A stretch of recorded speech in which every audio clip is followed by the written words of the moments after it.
So, hello everybody, welcome to the stream. This is a broadcast of the Snail Speed Racing 2-hour race of Not the Nods. This is a competition, lovely gift by raceanywhere.co.uk. For anyone who finishes the race, they'll get put into a raffle to win either a single or a triple monitor stand. And Annie and Larry over at Snail Speed Racing have been gracious enough to let me do a broadcast as a test. So hopefully we'll have some good action and have a good laugh tonight. With me is a friend from Art of Racing TV, and he'll be joining me in the comms booth today. So hello, Zach. Hello. How are you doing, my friend? We are in for a crazy race here today, I think. I'm worried already, especially for the Skip Barber. They could be monster trucked by the GT cars. Oh, with the size of the BMW, you'd be happy they're not running the M8. It'd eat that thing whole. Actually, the Skippy might get eaten by the grill of the new M4. I know. Absolutely swallowed in one piece here. But so we've got, by my count, what, 4, I believe, separate classes of cars, I guess you could call it? Yeah, so the Radical's like a lightweight LMP kind of thing. We got the Skip Barber and then GT3 and GT4 cars running.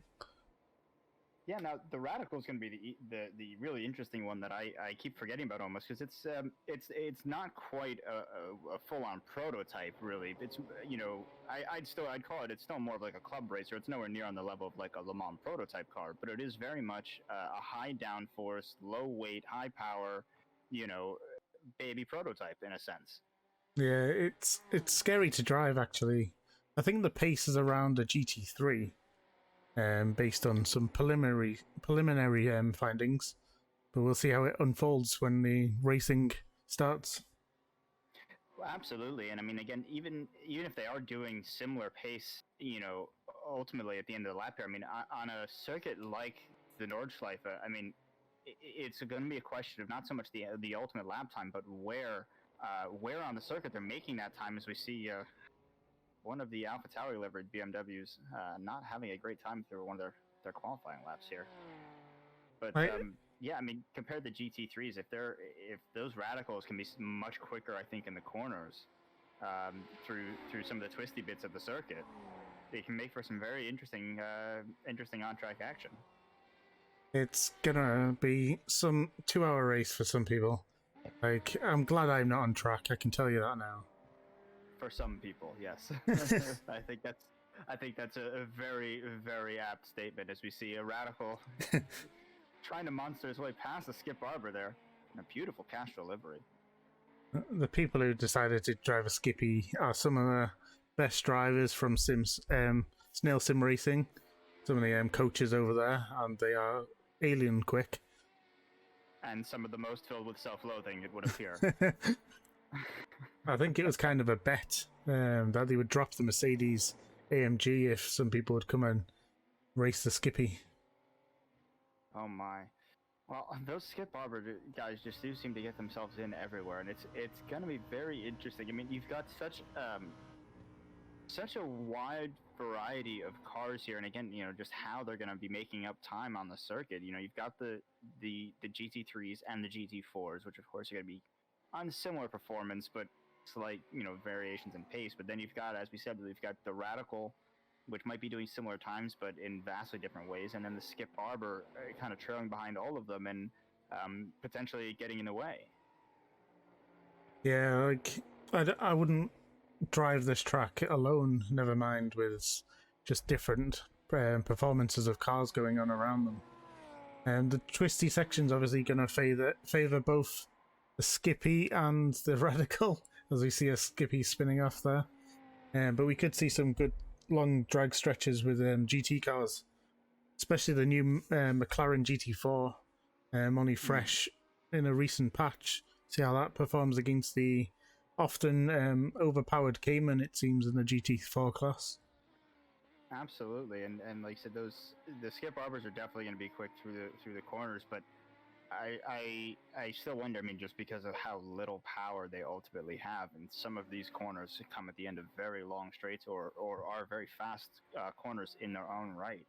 So again, it's gonna be, there's so much variation in car performance profiles in the track here. There's so many corners. There's so many different types of corners and so many different speeds. Anybody who tells you they can predict how something like this is going to work themselves out is a little bit crazy, I think. I don't know if you've tried learning this circuit, but it seems like corners change every single lap here.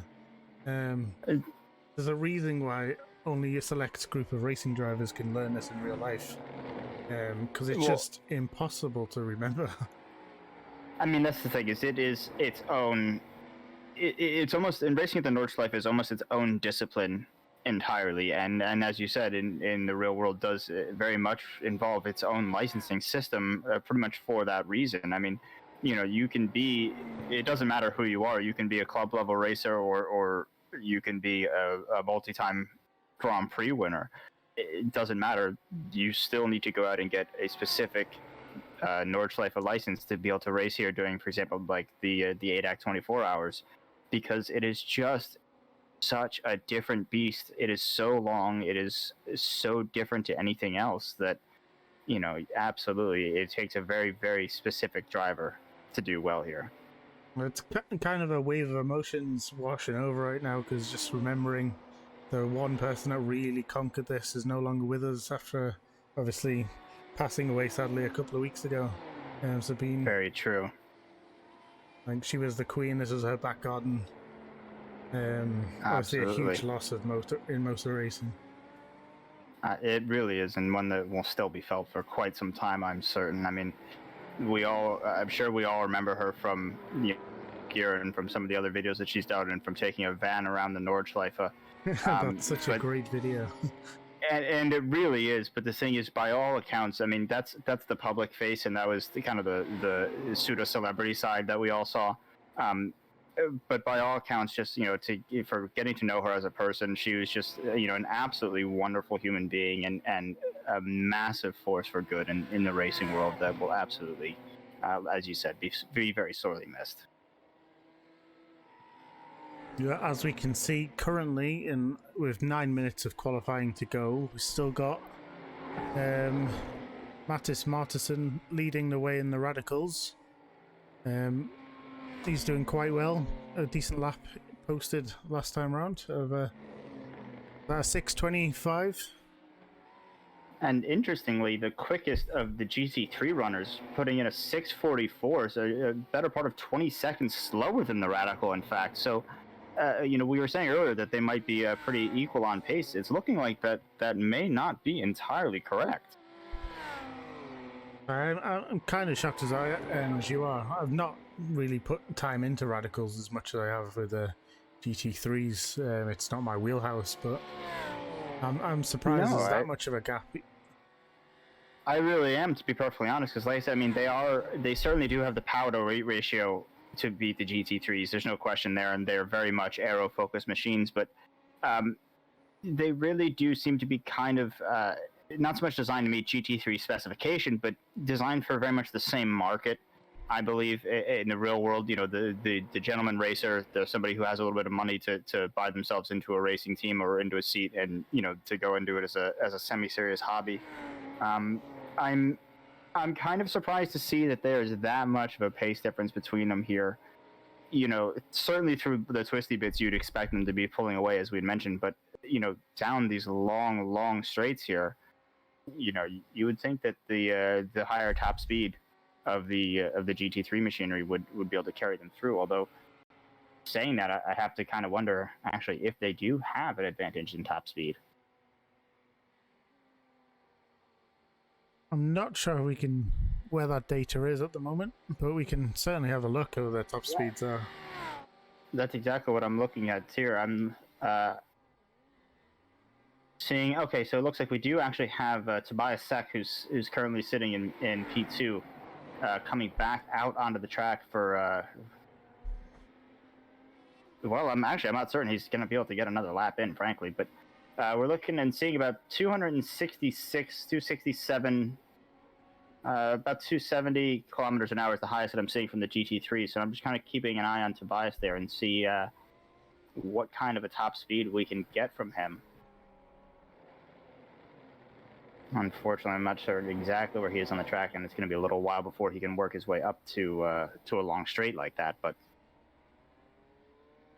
something to keep an eye on. So, although there seems to be a little bit of a performance gap between the Radicals and the GT3s, obviously keeping it alive on the circuit like this for 2 hours is also a challenge, because the GT has well implemented assists where I think the Radicals lower on assists. I know it certainly is That's a twitchier very rear end. true, yeah. Very true. I don't believe it has anywhere near the... I think it does have traction control, but I don't believe it has ABS. About 255 kilometers an hour, by the way, was the fastest that I just saw for Tobias, just as a point of reference. So about a 15 kilometer an hour difference, not huge. But yeah, absolutely. The Radicals much more of a handful to drive than the GT3s, and certainly than the GT4s, that are, again, designed to be a little bit not necessarily easy to drive on the limit or to get everything out of, but they're designed to be very safe and stable cars, for amateur racers to be able to get around a track.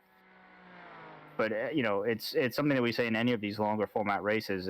It's all about consistency and being there at the end. And the GT3s might have the higher speed, or the Radicals might have the faster lap times, but it's not really about how long or how fast you go. It's more about how long you can keep going fast. Yeah, I feel like 2 hours of this track compared to 24 hours of, say, Imola is like the same amount of mental toughness required. It's just, it's corner after corner. There's zero break for any of these drivers today. I was going to say, it has to be close to the same amount of corners at least. So as you can see, there's not many cars out on track with only 4 minutes of qualifying to go. So whoever's out on track, I think only around half of them will get another lap after that. Yeah, I was going to say, I wouldn't imagine you'd see many more people out on track, because, anybody who's in the pits at this point is pretty much going to stay there. Even if you come out now, you're not going to have time to even start another flying lap before the flag falls, let alone finish one. I think possibly even only the 37 car is going to get another lap in, if anything. And I know this being without the GP layout, the start-finish line's a bit further up than usual, but still that's a lot of twisting as 37 comes through to the carousel. Gotta say, there have been a bunch of great liveries I'm seeing out here already. A lot of classic throwbacks. I'm seeing the Gulf livery Maka. I'm seeing the Castrol on one of the Rileys there. There's a very, very pretty looking field out here. So is Tobias gonna be able to overtake Mattis at the front? Is he gonna have enough time to get round? Let's see. He is on his flying lap here. He was able to complete his out lap, so he's on a flying lap. His last lap actually not that far off of the pole sitting time, but we'll see. The question is, really, I think the question comes down mostly to iRacing at this point of all things, just because anybody who has used iRacing before is probably familiar. It doesn't always work entirely the way that the real world does, where if you are on a flying lap after the checkered falls, you are allowed to complete that lap. It will give you a small window depending on the track in question, but at a certain point it does just kind of time out, and it will just pull you straight off the track from the middle of a lap if that's where you happen to be. So I think it's really going to come down to whether, because I don't think he's not going to make it before the checkered falls, so it's a question of how close he's going to get and whether he'll be allowed to complete the lap.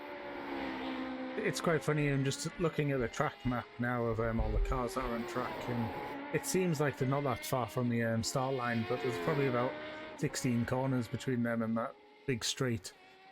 Right, I was going to say, and then you have a massive long straight here. So it's a question of, are you going to make it there in the next 90 seconds or so? I think the overlap I've seen on most tracks has been 2 minutes. the checkered flag once the checkered flag falls. But Yeah. don't So quote again, me on that.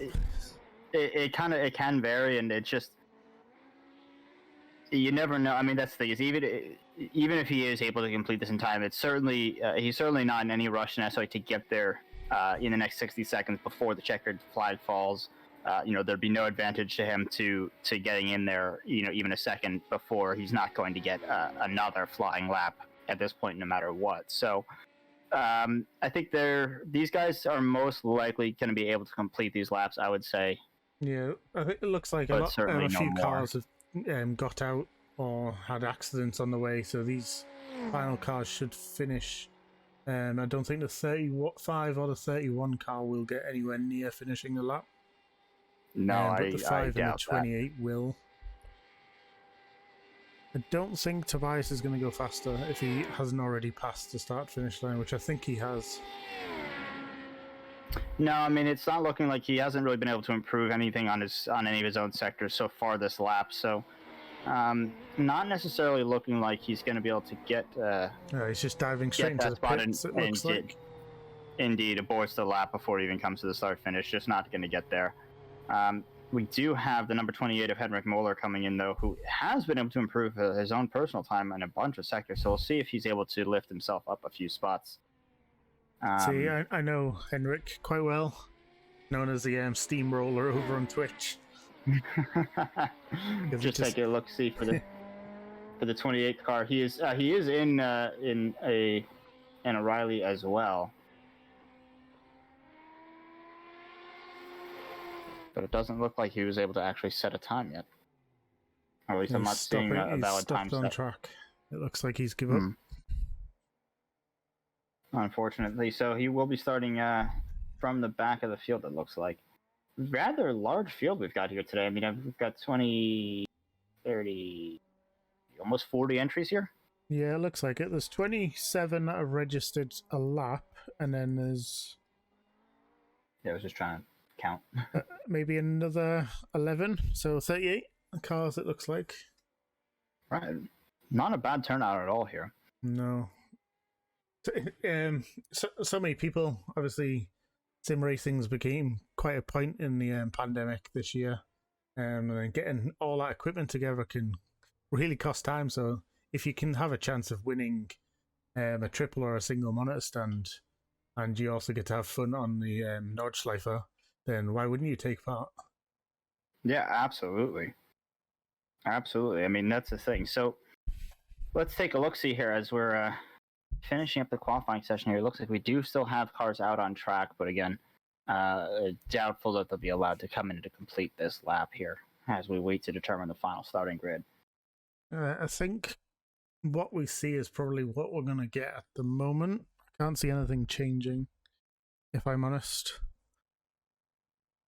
Yeah, I'd have to agree with. Like I said, I doubt that these cars will even be allowed to complete the lap, even if they did manage to be on try to improve their times. But we will see exactly what happens and, like I said, where that cutoff is as we follow one of the Skip Arbor drivers. This is one of the Skippy coaches. He's really, really fast. Pete. But it looks like Broden here in the 515 car, yeah, who is doing rather well, and I believe is, if I'm not mistaken, is sitting, indeed leading the Skip Arbor class with an 8 minutes 4.42. Yeah, he's rapid. He's honestly rapid. Considering that he's got himself a 8.5 second gap to the next Skip Arbor behind him, I'd say you might just be right there.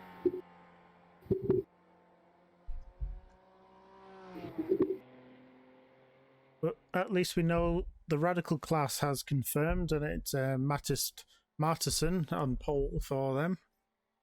It looks like there is a GT3 out, but I don't think he's going to make it round. 13 car.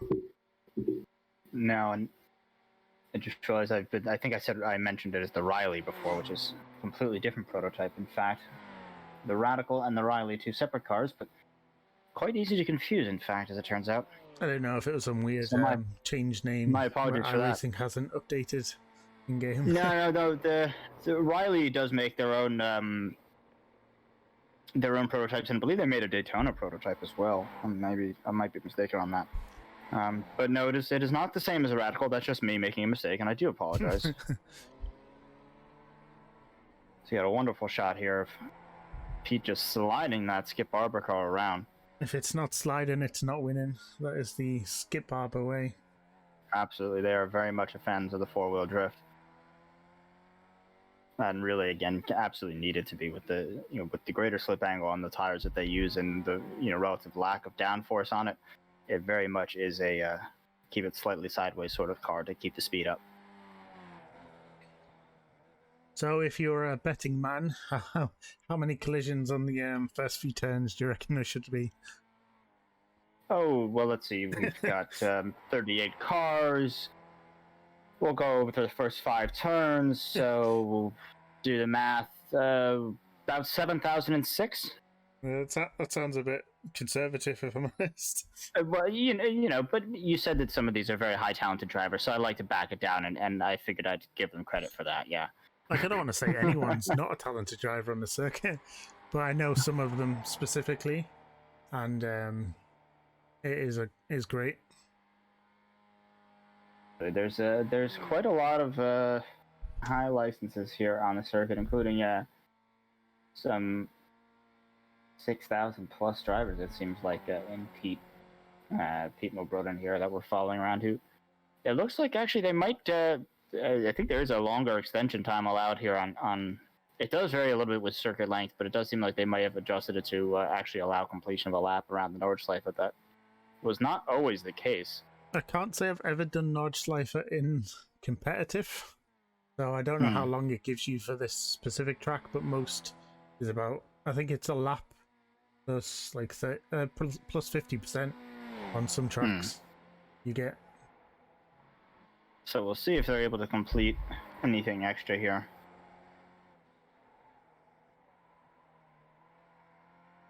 Although I have to point out that I don't think Pete's lap this is going to be counted for anything. This is essentially his in lap, even if he is able to make it round. Seeing as he's just over 2 minutes into the lap, and we're 6 minutes past the checkered flag. So I kind of love his helmet though. I do. I mean, I'm getting a kick out of watching this. I really am. And just watching that thing slide all around with the smiling skull at the wheel. It's just an amazing helmet.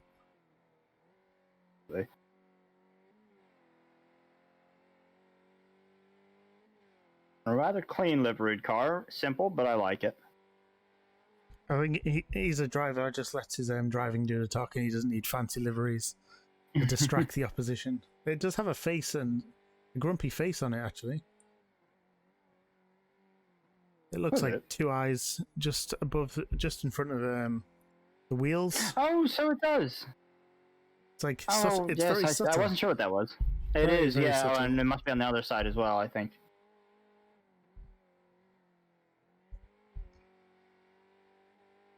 Just a wonderful camera angle to watch how much that car moves, and you can see how much the suspension heaves up and down as this thing is just, hurling itself across the bumps here, and for the Skip Barber, perhaps even a few jumps of the Nordschleife. It is totally looking like it would be really hard to film if this was some production, because that Skip Barber is just everywhere in frame. Absolutely, all over the shot, and a little bit more, in fact. So, not long now until a race. We're not 100% sure how long it will take for the iRacing to decide the session's over, or if Pete needs to come back in the pits. But we're eagerly awaiting the start. We may very well be waiting on Mr. Pete here before we can get underway. He's doing a lap. This is the last lap he'll have all the parts of his car. Indeed, certainly the last lap he'll have the track to himself. So I've just been informed from chat that it's 1 minute 20 left till race. Oh, sorry. He also did mention earlier 10-minute roll-off time. I just completely blanked what you meant with that. Okay, it's a 10-minute roll-off time. Yeah. Okay, so yeah, so there's plenty of time left, and we're not necessarily being held up. Well, no, that's actually not true. We are absolutely being held up by Pete here. He is the last one out on track, and the session would have ended if he had been in. But he is coming around through the carousel here. When you're almost 7k I rating, you can take some extra lap. Well, he's got about if he's on pace, he's got about 3 minutes before we expect him back in the pits here. So as we just wind down the qualifying session, now's a good time to go and get yourself a drink or a snack and get ready for the race to start here. I think I might as well.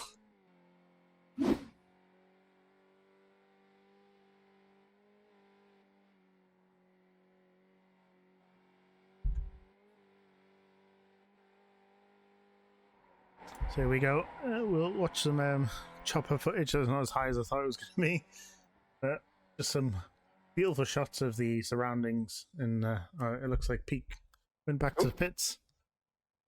And it seems like that may very well be. That's it. So here we go. Our qualifying session over. 18 degrees track. Is that 18 degrees track or air temp? Either way, it's pretty cold in Germany. 18 degrees would have to be the air temp, and I think on the left there, 32 degrees would be your track temperature. 18 would be way too cold for the tarmac. I think it'll be a joy to drive in the GT cars because they stick like glue in a lower temperature. Absolutely. Take a look at the starting grid here. So here we go with Mattis Martinsson on pole with Tobias. We qualified 2 seconds behind him. It'll be an interesting start to the race. I know Mattis quite well. He's quite fast. Feel sorry for them Skippys, but at least they're at the back of the classes, it seems. Absolutely. I mean, so you can see here we've got 8 of those yellow class ID drivers. Those are the radical drivers, blue being the GT3 machinery. As we move down here through the field, you can see the vast majority of the field being occupied by various GT3 cars of one make or another. Yeah, we often drive the GT3s in the league race, so most people are comfortable. Absolutely. Moving down, starting P27 with Ian Carter alongside Bruce McLeod, and I suppose you'd call that a pink or maybe a fuchsia ID color there. I'm not certain, but that would be the GT4 class. Let's stick with pink.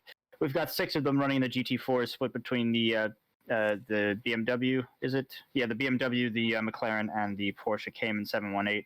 Is it and finally any BMW signed up from the? No, it's just Caymans and Maccas in the GT4 class. That's correct. You are correct. In fact, there aren't any. But I do believe we are getting ourselves underway here. In fact, yes, as the cars are rolling on the pace lap, and again, those 4 at the bottom. 5. We go back to the last page here of Dwayne Hoffman in the purple ID band being your Skip Barber masochists, shall we call them? I think we should just call them the perb drivers. Sure, let's go with that. That's the more polite version. Or soon to be superbike drivers when they lose a couple of wheels. We have the green flag. There's a good start by the it says green flag, but it doesn't look too aggressive at the beginning. I'm not certain if there was being a hosted race, they might have just done the formation lap as the first lap running. It does appear that that's what's going on. So it looks like nobody's really moving at race pace. Yeah, because the radicals are still held up. Seems. There's Tobias Sek is falling down the order. Yeah, let's take a look, see what's going on up at the front. So there has been a crash on the first lap, and we'll switch to class, where we try and work out what's happened at the start here. Well, that's my bad. Still getting used to I'm not certain exactly what's going on here. It does look like they are moving up to speed now. Although, so that was class just gunning it a little bit too much. Yeah, playing just too much gets right into the throttle barriers. too much throttle on cold tires. Absolutely, and so we do definitely seem to be under racing conditions, and Tobias may be having some problems there because I'm not certain. I've currently lost all of the. So it looks like the pole sitter is now second last on track. Indeed, I'm not certain And I what can't see what exactly has happened. happened here. So we had I'm really not. a jump start for Dennis Pedersen. So he's now a lap down. I think he might have gone into the... Oh no, I think he started in the pits actually. Yeah, I mean, I'm seeing a couple of crashes right after the green. Tobias, yeah, went off the track for a little while, and that might be, I think that's how he lost out a few positions, has moved down back to 8th. They do seem to be sorting themselves out a little bit, with one of the GT drivers making his way up past Tobias into P7 there amongst the radical drivers. But So it looks like, although we couldn't see it, and it didn't alert us on our end, but it seemed like there was some what of a mess of a start in the radical race. yeah, absolutely. And I see Tobias going off. I'm just looking back through the events here, and I'm seeing Tobias also listed as having gone off the track a second time, and I can't quite tell if it's maybe just a livery or has there been maybe a bump to the back of that car?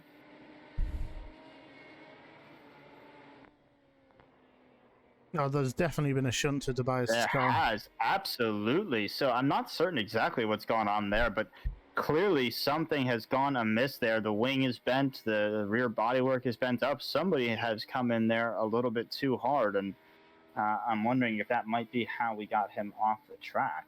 I'm not seeing any events that include Mattis when he fell down the order. Let me just see if I can jump onto him at the moment. If he's got any damage. Indeed. He doesn't look like he's damaged at all. No, but again, Mattis Martinson down in P36 from where he started. From where he started this race, although I'm wondering if that might be a timing and scoring error, though, because if you look on our track map, he does still appear to be out ahead of everyone else. So he's... What car number is he? 16?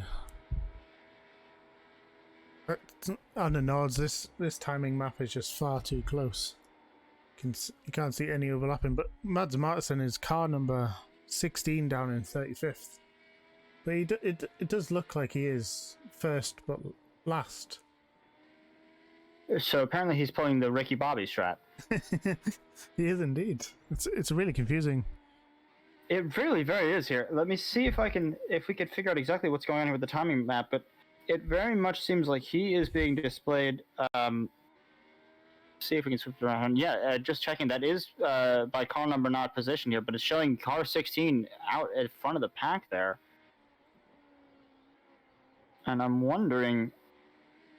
And again, I'm thinking this must be a timing issue because we haven't seen him come past anybody, but as we've been watching here, we've watched Martinson jumping from 36th to 33rd and now up to 32nd. I'm wondering if there might just be... We have had our first crash, unfortunately. Mr. Colin Byrne. He has had to jump to the pits. It was that bad. Let's see if we can maybe get a replay to an idea of what's Here we going on with what him. Happened. Well, this is Matt. It seems to be Mattis again, despite what I clicked. Oh, here we are. All right, so Colin so he went just has himself a little bit off. Oh, Yeah. He's already been in trouble there. Ooh. And I think very wisely just decides that it's safer to take the toe back. I think he may have beached himself when he went off track on them high curbs. Very well could have. I see he was off track before, then he had a couple of incidents there. I'm not certain exactly what happened with him, but he's now back in the pits. As we... Martinson now listed as 28th, so again, I'm fairly confident to call this a timing and scoring issue. Everything else seems to be displaying just properly, and I'm not certain why Martinson himself out. I'm going to go ahead and call it a transponder issue. it could well be. As we jump on with what our timing screen says is the class leader currently, Mr. Andrew Bolton. But he does seem to be on the track behind car 16. And if the track map is to be believed, a good ways behind, in fact, after the end of just the first lap here. So, apologies viewers, but our track maps and transponders seem to be telling us completely different things. Very, very good save there from Andrew Bolton, who very nearly loses it coming out of one of the final corners there. He's coming, or excuse me, the first corner, coming back down out onto the Nordschlife there. Definitely didn't do himself any favors there in terms of keeping a hold of his position, but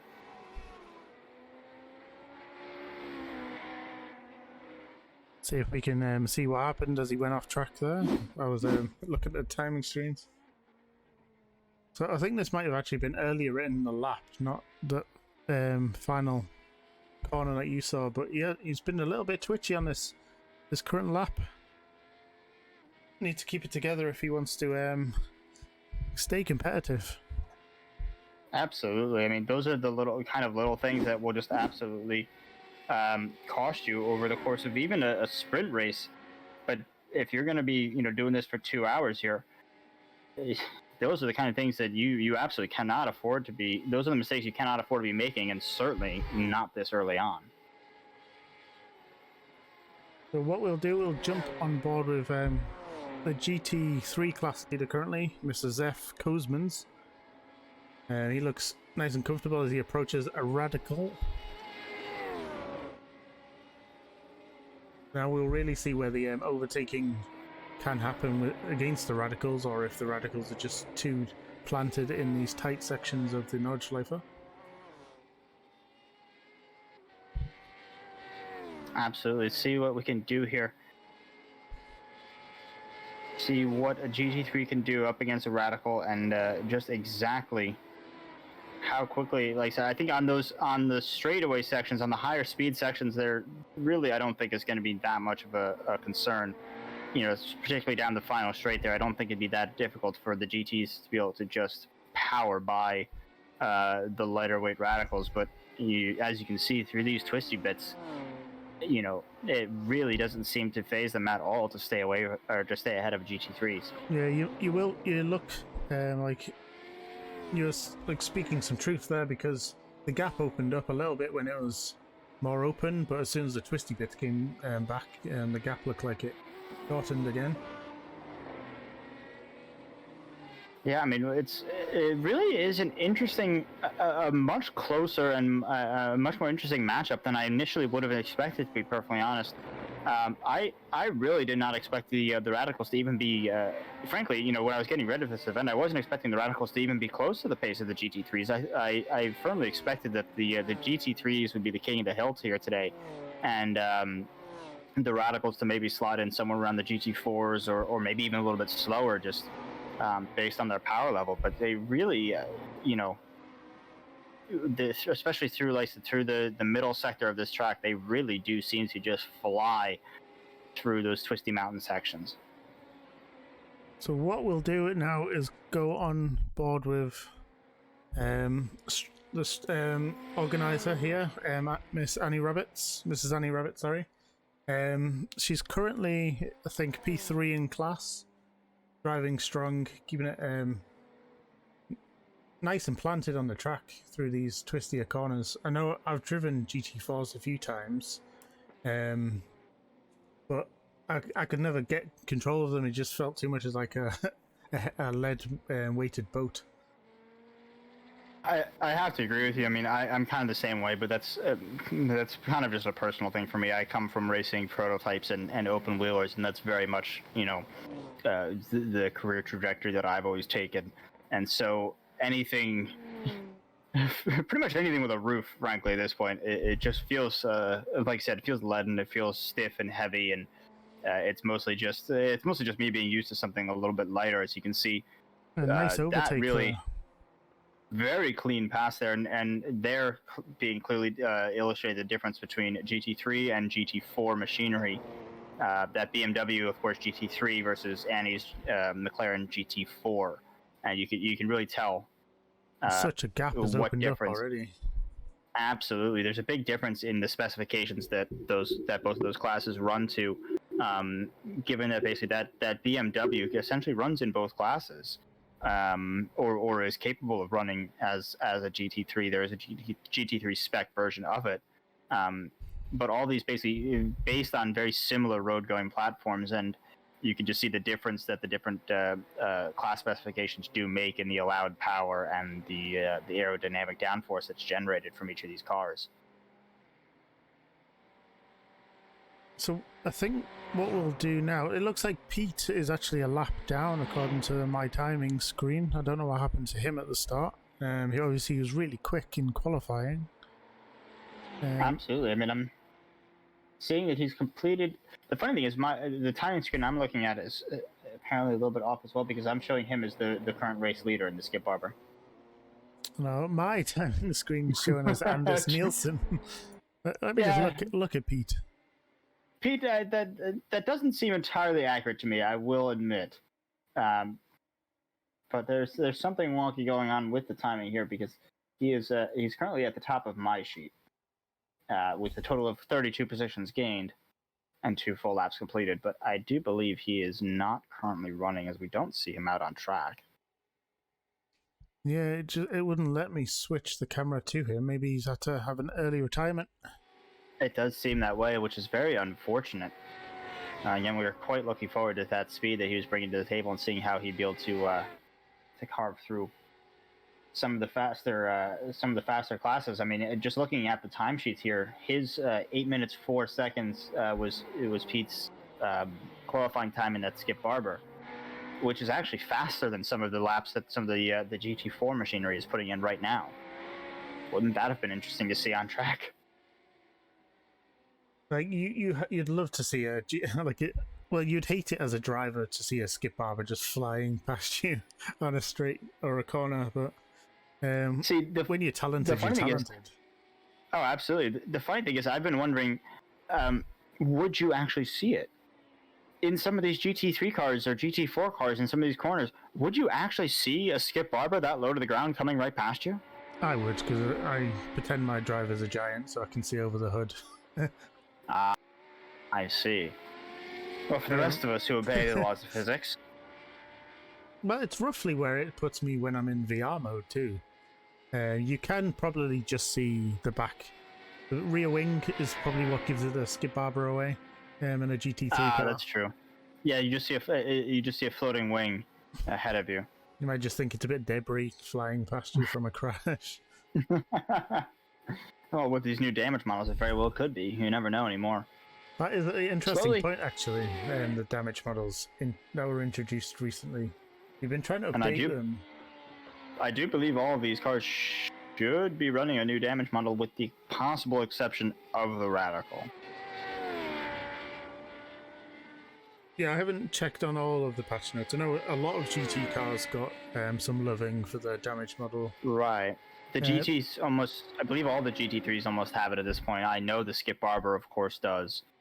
Like I said, the Radical, I believe, would be the odd man out, just because it's not very widely used outside of private events. And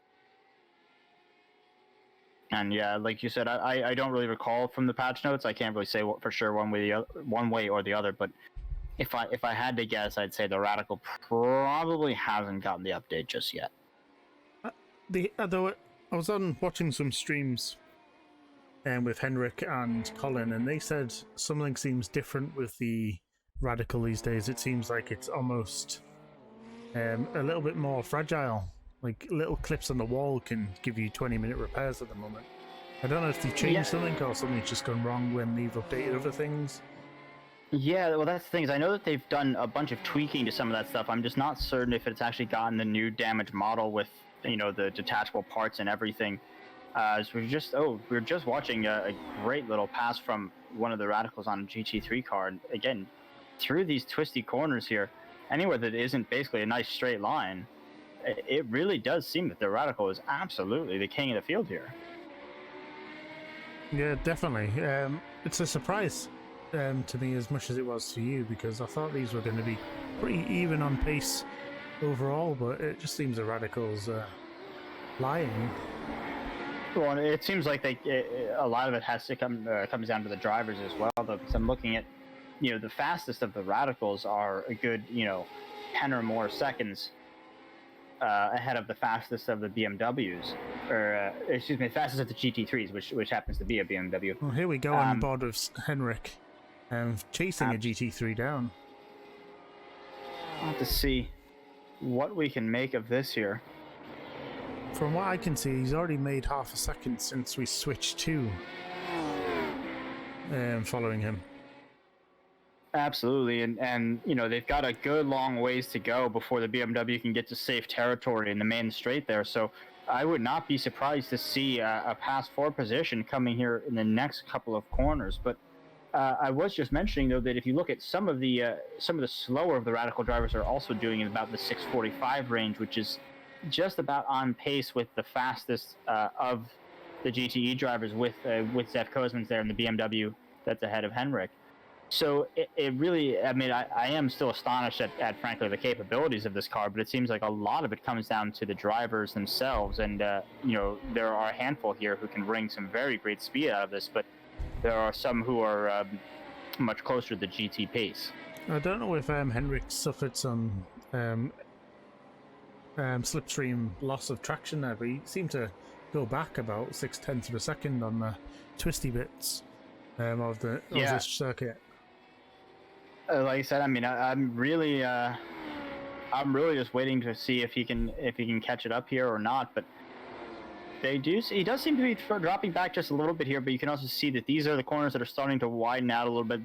The average speed here is starting to creep up, and you can really, I think, see it that battle of advantages being displayed on track, because again, as you can see, as these corners average speed starts to creep up, the BMW starts to edge out a little bit more of a gap. As we get into some more of the slower, tighter corners, we're back down to just about 0.3 of a second now. So he's Henrik has just gained about 0.7 in those last couple and now falling back another few tenths. I think one of the come back up. I think one of the Radicals, Peter Michaels, just fell down the order. And he's entered the pits. Can't quite see what happened. It seems he went off track. Indeed. And then he just jumped to pits. Yeah, he's now he's been in pits for just about a minute or so now. Let's see if we can get an idea of what's going on here. So here's the crash now. So let's see what happened. Did he just accelerate too much, or did the camber catch him out? Oh, just catches. Gets up on the curb and doesn't have room to save it. That is a big hit into the wall. And then doesn't do himself any favors there. I don't know what the shell of these things are made out of, whether it's be full carbon fiber or just fiberglass, but that looks very twisted. To the best of my knowledge, I do believe that these are just a fiberglass body over a steel tube frame. So these are, that's going to be a big impact and a long repair time, I would guess, unfortunately. So a jump on board was Annie Rabbits again. She seems to have taken the lead, I think. I know timing screen's updated. She's now second, though. She's moved up a position since we were last on board. Indeed, with a Radical between her and Ian, the car ahead. As you can see, when a GT3 driver's going round, the difficult part of the carousel, you lose a lot of speed going around that way. Yeah, and Andy very wisely just kind of lifting out a little bit and letting a faster car through there in Dennis Jacobson's GT3. Just, again, multi-class racing always about managing traffic, whether you're slow or faster, and just knowing, who to fight and who not to, and making sure that, you lose as little time through fighting other drivers out of your class as possible. Yeah, obviously we want to see wheel-to-wheel racing here today, but you have to understand the respect that you need to give when the faster class car is making a reasonable attempt to make a safe pass. Obviously, if they're being dangerous, then things can happen, but Always allowing the right amount of space is always helpful to make both races continue even further. Absolutely. So we take a look to see at our different class leaders here. We can see we actually do have GT3s overall in the lead here, with some of the radicals just slightly falling back a little bit. So, and again, it'd just be very interesting to see how that develops as this race goes on here. Take a look, though. You can see that even though we do have similar classes of vehicles here, you can see the absolute, the vast gulf in there in the fastest lap times that each one is setting. Yeah, we've just had a fastest lap overall, I think, from Andrew Bolton. He is currently the lap holder with a 6:31 in a radical. So when they go, but I don't know why all the radicals have suddenly fell down unless they needed to pit. I know some of them are on outlaps, actually, looking at the timing tower. Well, that's the thing is, I mean, we're only 20 minutes into this race, which it seems crazy when you look at the lap counter shows only 4 laps completed, but you remember that we are actually 20 minutes in, a little over 20 minutes into this race already. It's crazy. But it's a bit early for them to need fuel, I would say. But again, yeah, you can see not just one, but pretty much all of the radicals into the pits pretty much at the same time, and all now coming back out and working themselves back out onto track. So not certain exactly what's going on there, or if they've maybe had some sort of fuel limits placed on them. I think I did notice during when we were in the previous exchange that Mattis has actually worked his way right back up the field. Whether it was a timing issue earlier or not, he is now there as we see someone locking up and going off track. Yeah, a little bit of action there as we just get a couple of cars of different classes trying to get out of each other's way there, and everybody kind of tripping up over each other. Unfortunately for Henrik, kind of coming off the worst of that, it seemed like, but ideally he'll be able to fight his way back through these cars here. Take a look, see maybe what just happened there. So Rudy went wide. This is the last I can see from something going wrong, but that doesn't seem to be the same incident. No, I'm not really certain exactly what it is. See if we can maybe see what's... Oh, here we go. Oh, okay, so... Henrik actually taps the Porsche there, so it wasn't them tripping up over classes necessarily. It was actually Henrik getting himself into a little bit of trouble and tagging a lower class Porsche there, and just unfortunately losing out some spots, as we can see indeed the damage to his right front wheel there after that contact. But so there has been Jonathan another Evans GT3 that has crashed on circuit. See if we can figure out who this was. There's been quite a high attrition rate so far. I think it was Lawrence Lucero. Lawrence in Marlboro homage livery, shall we say. Just get the tank slapper there coming up over the hill as the weight changes, and unfortunately spins himself around and right into the barrier here. I mean, the Nordschlife does not have a lot of room for error. It really doesn't. It's just wall to wall everywhere on track. But yeah, like you said, Lawrence looks like he was sporting a modern day friendly Marlboro livery. Exactly, the not Marlboro livery. We're not encouraging anyone to do anything. We're just taking the iconic livery.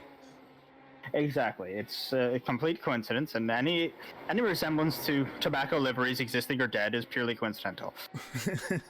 Exactly. So a few more people now coming into pits, as there is a Radical and GT3 battle unfolding here behind Jonathan Edwards. Tobias Sek, he was very quick. Can he make the move? And we get almost, and is able to get it there. I wasn't sure if he was going to be caught out by the traffic ahead of him there of Tim Buckman's car, but getting himself right into this GT battle, not afraid to stick it in with the bigger BMWs there. I think we need to give a lot of credit to Jonathan there. I think he did hit the brakes so that move could happen nice and safe with the car ahead. I do believe so. It's kind of tough to see from that camera angle exactly what the closing speeds were, but it did look for a moment like he was gonna kind of Tobias, that is, was gonna run out of real estate there and come up the back of Tim Buckman. But He still might run out of real estate. Absolutely, but like you said, I think Jonathan definitely doing the wise thing and backing out just a little bit to make sure that everybody stays safe and can make sure that they make it to the end of this race here. As Tobias very clearly going to get the exit there through the mini carousel. But again, now we're coming up to the GT's biggest advantage here as they come onto this main straight. Let's see if we can let's go wide here and see if we can get an idea maybe of where the BMWs are going to be able to come past here. So now, the timing isn't closing too much, but it is slightly closing. Right, but now, okay, now you can start seeing that, paying attention to that battle box in the right corner of your screen. You can see that gap coming down here, 4/10 and falling. That gap is just accelerating as the BMWs are hitting their top speed and the Radical is getting limited out. And here they come, absolutely just manages to hold on to it, does Tobias. It looks like just had a big enough gap by a few meters to make it to the end of that straight. So interesting to see that. There is very much a speed advantage for the GT3 machinery over the Radicals, and that main straight is very much their biggest stomping ground. But it's interesting to see that if you can get the gap right, if you can get a big enough gap coming onto it, it's just the Radical is just enough speed to be able to hang on to it. And again, you can see that gap already widening back out as soon as they're into something a little bit more complex. I kind of want to see a race between a GT3 and a Radical in real life now. Right, this is the combination. This would be. Right, this is the combination I never knew that I needed, but apparently GTs and Radical prototypes do a wonderful pair make. I'm going to jump on board with Darren. He's the only guy on the GT3s wearing in a Ferrari with an amazing Simpsons livery, I must admit. I did send him into space in one of the league races because he spun across in front of me. I've just noticed that it is a Krusty Burger. Oh my god, that's fantastic. Yeah. It's even funnier when you hit it and it sends it somewhere back to Australia from Daytona. I was very apologetic afterwards, but one of them things, when a car spins in front of you, you can't really stop. But well, you think he'd be used to being upside down? He wasn't even upside down, he'd left the planet. Into the shadow realm with you. But he's the only one who chose to drive the Ferrari out of the GT3 class. It's very that's true, populated with noticed. Lambo and BMWs. You're absolutely right. I hadn't noticed, but he is, in fact, the sole Ferrari runner. Very odd choice. The Ferrari does seem to be actually one of the rather popular choices these days in the GT3. In some of the GT3 series in iRacing. So it's kind of interesting to see that there's only one of them being represented here. It's my favorite car because I have a lead foot. I'm still new to sim racing myself. Ooh, someone went off there behind Darren. It was Jonathan Evans that we were on board with earlier. Yeah. And you saw in the background of the shot there, he had just had a little bit of an off there, and then kind of came almost to a stop on circuit. I'm not certain exactly what that was for. He might have just been trying to collect himself up there a little bit. I'm not entirely sure. Seems to be back on the pace now, though. Zef Kozman, GT3 driver, is currently in 4th overall. Oh, he's just dropped to 5th overall as I say that. Just dropped to 5th at Tobias passing, exactly. But, really, we've said it a few times, but I'm really absolutely astonished by the pairing of these Radicals and the GT3s. I think it's made for an absolutely incredible battle, and I really can't tell you who's going to come out on top. I mean, on paper, at this point, I think on paper you would say that the Radicals will hold on to it for the next 90 minutes, but I don't know that that's entirely true. And again, there's, as any racing fan will tell you, there's a big difference between what happens on paper and what happens on the track. Yeah, that's never a true word has been spoken. Especially, although they seem to be controlling the majority of the race at the moment, the Radicals, They just seem to bottom out on them high curbs, or just might bend the steering angle on the barriers more than the GT3s would. So it's all about Very true. keeping it alive till the finish. Yeah, I mean they definitely do seem to be much more fragile cars. As you said, they're much lower to the ground, and being aerodynamically advantaged, being downforce cars, they are really going to suffer if any of that bodywork or any of that aerodynamics gets damaged or upset in any way. They're much more sensitive to that than the GT3s. Now, the other thing that I've been starting to wonder about is I really, the thing is, this is almost rhetorical because I don't actually know the answer to it, but I'm wondering about the fuel endurance of these radicals and how it compares to the GT cars, because the GTs are set up for IMSA racing and they're set up for endurance racing. Is Skip Barber missing its nose there, parked off the side of the circuit? I'm not certain who that was, but yeah, I just, again, as we're rounding out the half hour mark here, I'm interested to see what the fuel tank size of these radicals looks like compared to the GT3s that are routinely capable of doing 40, 50, 60-minute stints. Well, I was trying to look at that Skippy, but it didn't want to choose that Skippy apparently. So. Oh, here he is. Oh, that's Dano Lee. So let's see if we get an idea of what happened with him. Oh, he was already missing some of his downforce. Yeah. Just having no downforce over the front wheels means that Skippy is just driving on ice. Well, no, he's driving a Formula Ford now at that point. It's another fantastic helmet, though, but I think he appears to have gotten himself wedged into the barrier there and unable to extricate that car under its own power.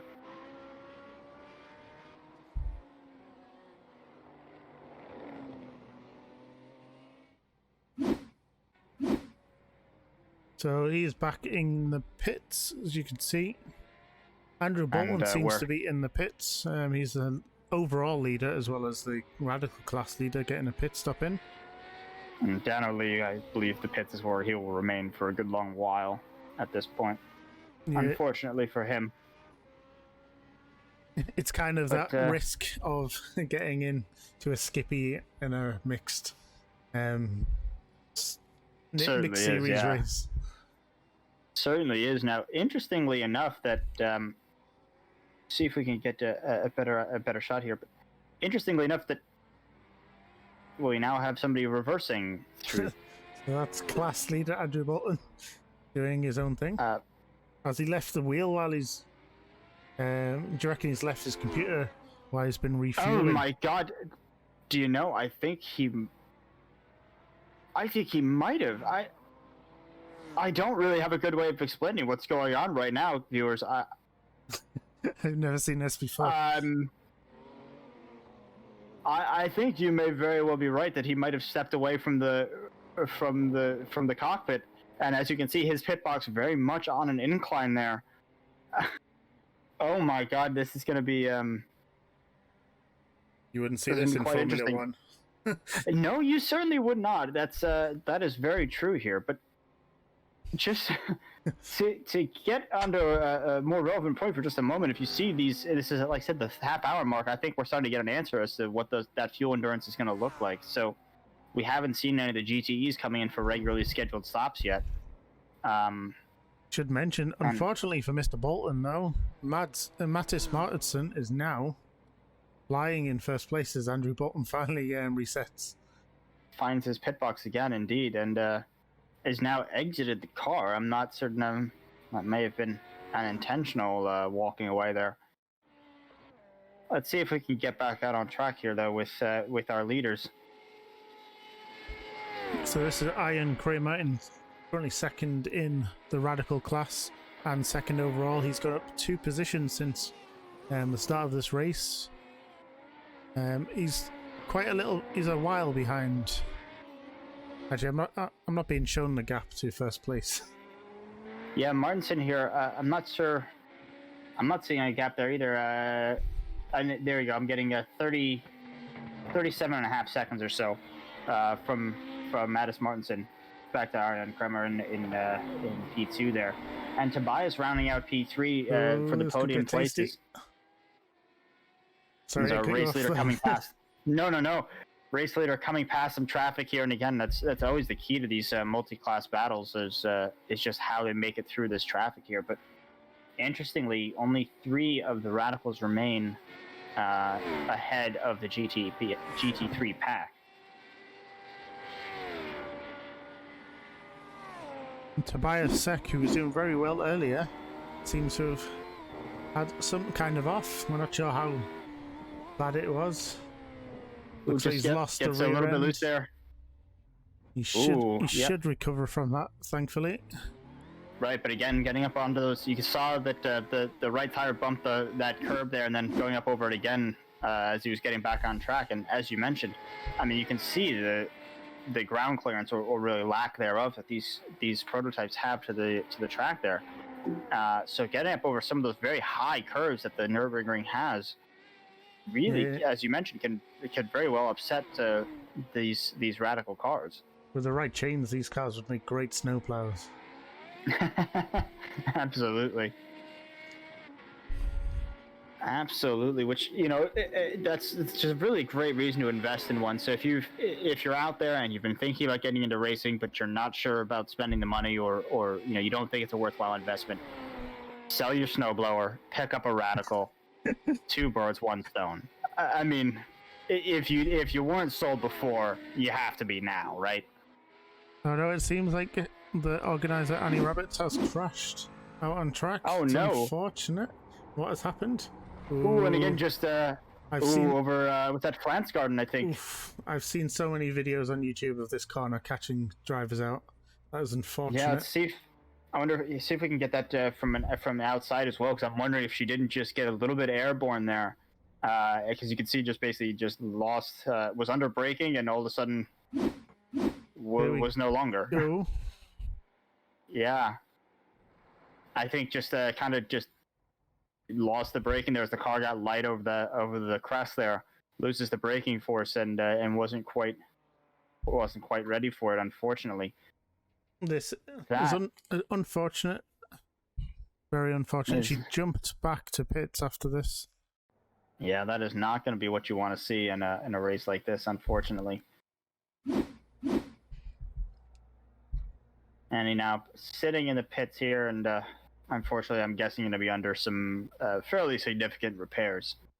I don't know how much the damage of the GT4s can hold up. If it's anything like a GT3, I predict at least 12 minutes required repairs for that.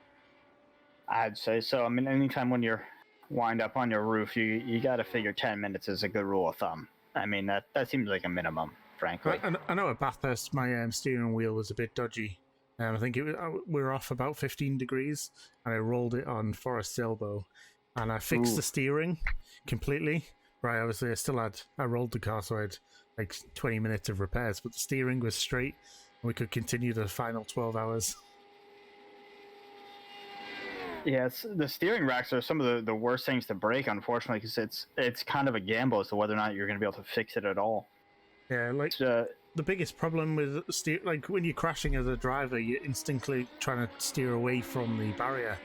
But if you hit the barrier with a slightly turned wheel, you're bending that steering rack, guaranteed. Right. Absolutely, and that's the thing is, like I said, if you can't repair that, sometimes that could be your race done. I mean, that's out of 20 or so endurance races that I've competed in, that's the only time that we failed to finish. The only time we failed to take the checkered flag was at Le Mans 2017, I think it was. And it basically bent. The car got sent into the wall 4 or 5 hours in, and bent the steering rack to like 40. It was like a 45-degree bend in it just to go straight.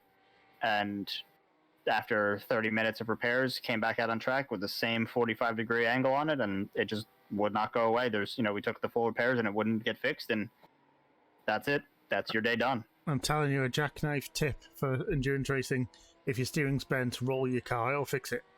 Guaranteed. Well, where were you 3 years ago? We could have used that advice. I was perfecting my strategy this year. That's why. I swear to God, I actually even, I remember we took the first set of repairs and it didn't quite fix it. So we came back out on track, and then I intentionally put the nose into the wall again, hoping just to generate some extra repair time. That, well, maybe if we bring it back in for repairs again, maybe it'll fix it now. 20 or so minutes of repairs again, and come back out, it's still bent, and we're just like, okay, that's it, we're done. Car's retired. We can't fix this. So just have a quick check-in. Annie Rabbit is unfortunately still in the pits. But anyone that's watching along, please go out, go and check out her channel. Actually, as I say this, she has left the pits. She's an amazing streamer over on Twitch. And there's just a link. coming back out on track. Yeah, she's just come back out on track. Amazing streamer. Go follow her. Join the community. She's really friendly. You'll get on really well there, especially if you are like-minded sim racer. Must be a very, very strong roof on those cars, though, I will say. McLaren has absolutely outdone themselves, because she was, let's see if I can take a look here. She was stopped for just under 4 minutes. Yeah. I was having a quick sorry, look. that's not even, I take that back, that's not even stopped. Her total pit lane time was 3 minutes 50, rounded off 3 minutes 53 seconds, and that includes pit entry and exit. So call it maybe 3 minutes or so that she was actually spent stationary taking repairs. So credit to her crew there. So Henrik on board with Henrik again. Obviously, he had a little bit of a wiggle earlier. It seems like as he lost the back end again, as he beached it. Ooh. That's massive over braking on the entry to that corner before the apex. Absolutely, and that's going to compromise him all the way down here. What's supposed to be a rather high momentum, high speed corner that you carry speed all the way down that hill, it just became pretty much a starting point for him to get a nice little side-by-side battle here. Yeah, this is for position in the GT3 class. For P12. Dennis, we have a little joke rivalry going out on track, but he's a fantastic driver. Not quite pushing the limits. We've still an hour and 15 to go. Not pushing the limits. Not willing to risk an overtake. That would compromise his race or Nina's. Yeah, absolutely. And you can see. I mean, he's been catching rather quickly, rather rapidly over the last few laps. Very much so at the beginning here, but he's still been catching a little bit over 2 seconds 2 laps ago, and then just sitting right behind for pretty much the entirety of the last lap. So we'll see if Dennis can get him moved on here for P12. Yeah, I can't remember the person, and it's going to kill me because I'll remember it later. But it's one thing to catch a driver; it's another one to overtake it on the circuit. Absolutely. I mean, it really is incredibly true.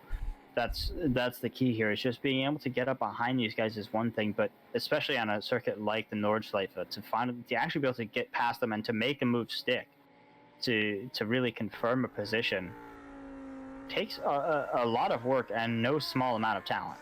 Very on the nose camera here, you can see he is closing the gap, but there's just no room on the Nordschlife to get past. Exactly. I mean, some of these corners are just so tight, and there's really only one good line through them as we come through the slowest part of the circuit here. And it's unbelievable. At speed. It's unbelievable how much aero wash you get in these cars. Like, you just lose so much traction on these tight corners if you're really close. It would look like someone crashed in front of them. Yeah, I'm not certain who that was able to it was Patrick. Get themselves towed out. It was Patrick. But here we go. We just jump out a second. Yeah, it looks like he just kind of loops it under braking, I'm guessing. Yep, yeah. And there it is. Unfortunate. And almost kept it out of the barrier, but doesn't look like it was too hard of a hit here. And Dennis still working on the move here on Nina de Boer for up to P11 here. Looks like they've managed to gain a place as somebody's gone off ahead of them. That looks like that's been there, I guess, was somebody who was on track ahead of them for position. So we'll see what we can get done here, but Dennis really, really struggling, it looks like, to not struggling to keep up with Nina, but struggling to actually get past as we come up towards the carousel here. We'll see if he's maybe going to be brave enough to try it around the outside. I must admit, I would not try and overtake on a carousel unless I was a lot faster than yeah, I mean, ahead. Unless there's a class difference between you, it's not an advisable path to go. You can see how much longer of a distance it is to travel around the outside of the carousel. You're also lacking that compared to the camber inside. advantage. Absolutely. I was just going to say you also lack that camber that allows you to pick up some extra speed, much like they do on the banked corners of like a NASCAR course. Excuse me. So now it looks like they're against the McLaren GT4 they're coming up against. Indeed, who's very wisely getting out of the way of this battle here, and again, just very good situational awareness from the lower class drivers there, not only to recognize that there's faster drivers coming through, but to recognize an on-track battle happening, and doing their best to not to get in the way of that, and to let both cars through together, and not influence the outcome of the battle at all. Which is again just a great bit of heads-up driving, and really just shows the level of skill and respect going on here between these drivers. It looks like Tobias has passed Martinson for the lead. I'm not sure where it was, or is he just in the pits?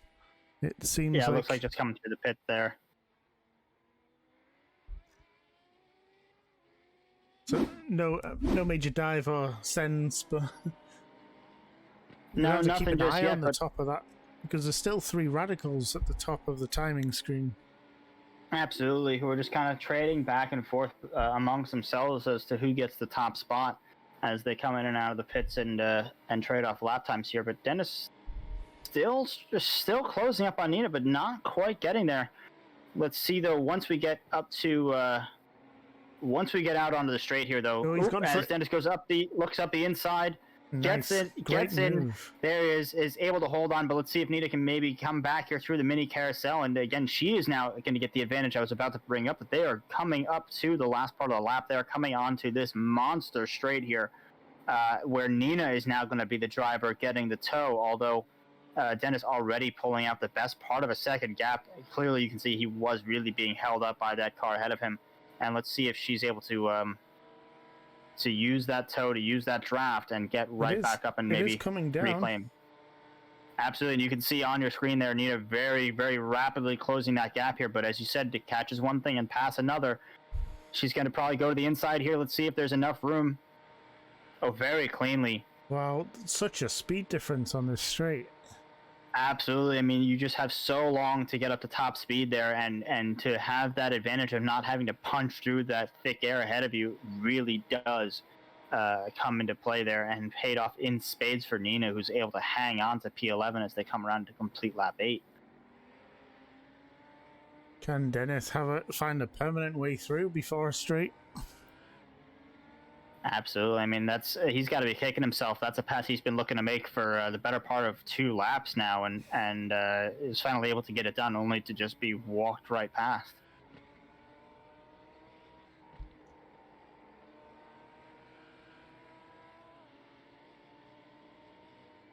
So Mattis in the pits has dropped down. He was in the pits for 30 seconds, and he's dropped down to 5th overall, it seems. Tobias regaining the lead. Ooh, as Nina just cuts the curb there. Gets it wrong a little bit under braking, and that is the permanent move I think that Dennis will have been looking for here. Probably not the way he wanted that overtake to happen, but a position is a position. And yeah, if he truly does have that speed advantage that we were looking at, that he was able to pull out on Nina, this should be his opportunity to run away here.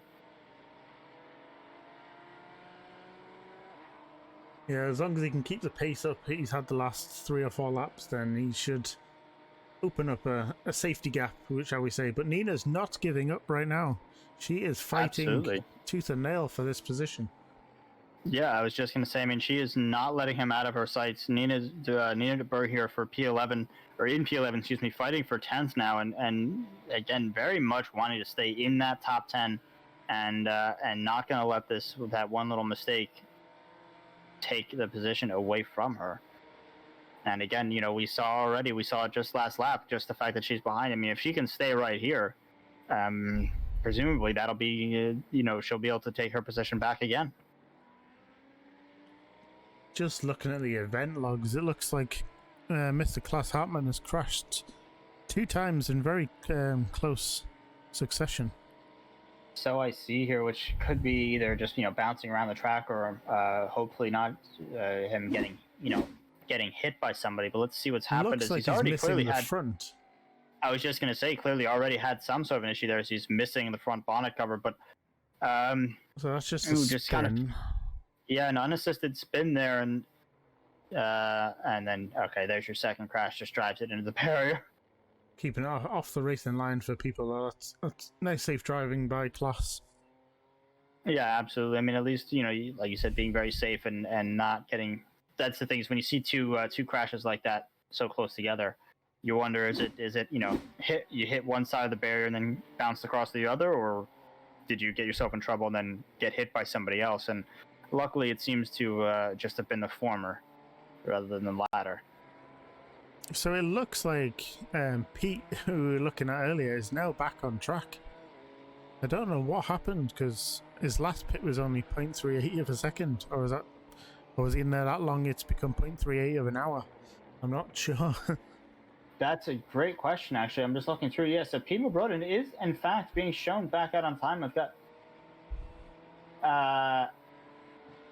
I'm showing a pit time of 18 minutes and 46 seconds, but even that doesn't seem entirely accurate either, given that he's just reemerged 52, almost 53 minutes into the race.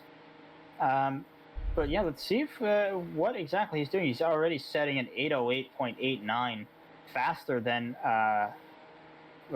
anybody else in the Skip Barber class, certainly, but faster than a good number of some of the other GT4 runners.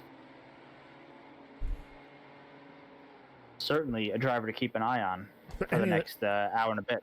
For any of the viewers that were wondering, Andrew Bolton did make it back on track after 15 minutes and 10 seconds of either repairs or being AFK. He needed to run away for some personal reason, but he is back on track now. Yeah, see, now that's one that I would very, very much like to be able to get to the bottom of and see exactly what happened there, because for anyone who's remembered, I mean, we just saw he pulled in for what appeared to be a standard stop, but then all of a sudden the car was rolling backwards through the pit lane and wound up facing the wrong way into the side barrier of the pit lane with no driver in it. Very clearly it looked like the driver away from his rig for just a moment there, but again, I'd be very curious to get to the bottom of that and figure out exactly what happened and why. Yeah, I've been told in chat that he went because of cramp. I figured it had to be almost by the end of it. I figured it almost had to be an intentional vacating of the driving position by the driver there, just because again, once the car reset, it was immediately emptied. So I figured it had to be intentional, but still. You figure something had to have been going on there. I've just noticed that GT1 class leader Zeph did have a crash a few minutes ago. It doesn't seem to affect his race too much. But we can have a look what happened. Maybe just an unassisted little tap on the barrier there, yeah. Let's have a look, see here. As the 84 BMW just, loses on the braking, and not such a light tap into the barriers after all. So he got away with that, I think. He's now just entered the pits, I can tell you that now. Seems to have, but let's see. Yeah, we'll have to see what kind of time he spends in there. And, well, let's see his last. In fact, I don't believe he's pitted yet, so that may be just a very fortuitous timing for Zeph Kozman, that he's able to basically just come in for what you would expect to be a regularly scheduled stop in the next couple of minutes. So I've got him in the pit lane anyway. 40 seconds. Yeah, and so I'm just thinking he may have come in, because of that contact, but I'm thinking this is probably right around the time he would have been looking to have been stopping anyway. Yeah, the GT3 cars can run around an hour, I think, on a full tank of Right. 110-ish litres. Yeah, so he maybe a lap or perhaps two sooner than he initially might have been planning. But again, if you're going to have to come in to do a little bit of repairs, it seems like he might have just gotten fortuitous with the timing there, and basically not have to cost him an extra stop. I've just seen that Tobias Sek has just set the fastest lap of a 6:28.8, so he is coming for Mattis. Absolutely monster lap there. And yeah, again, if you talk about, let's see what this gap is looking like. You're only got about a 30-second gap there, and that was just about 9 seconds faster than Mattis Mortensen was on the last lap. If he can keep that pace up, in the next 15 minutes or so, we are very much going to see an exciting battle on track here for the lead. I must admit, I have to apologise slightly to the viewers. I've just realised I forgot to change my max cars, so I might be getting some incorrect readouts occasionally. So I do apologise for that. Oh, was that may very well be the transponder issues that we were having at the beginning of the race then? Yes, I just realised I didn't set it back to 63 cars for doing something like this, which I normally do. Which I will say, actually, I got to give iRacing a lot of credit for that. I mean, this was maybe a year or so ago that they introduced a change where basically you can have a separate setting for the max number of cars that data is generated for compared to the number that you physically or graphically see. Yeah. Which was an absolute godsend, because that's the thing, is so much timing data relies on having data from all cars. But that being said, displaying all of them isn't always a possibility for everybody and everybody's computer. Especially on that CPU usage. Yeah, exactly. And so I do remember when they introduced that, being very happy that they finally had made a separation there, that you're able to have data from everybody, have timing and telemetry data from everybody without necessarily having to force the sim to render all 60 plus cars. But hopefully that should sort out any timing and scoring issues we've been having here, especially as people come around to cross the line and update themselves and confirm their positions. Unfortunately, I can't really change at the moment, or it might obscure some of the information being sent out to the viewers. So I'm going to have to periodically just keep an eye on each class, skip around and let the data update itself.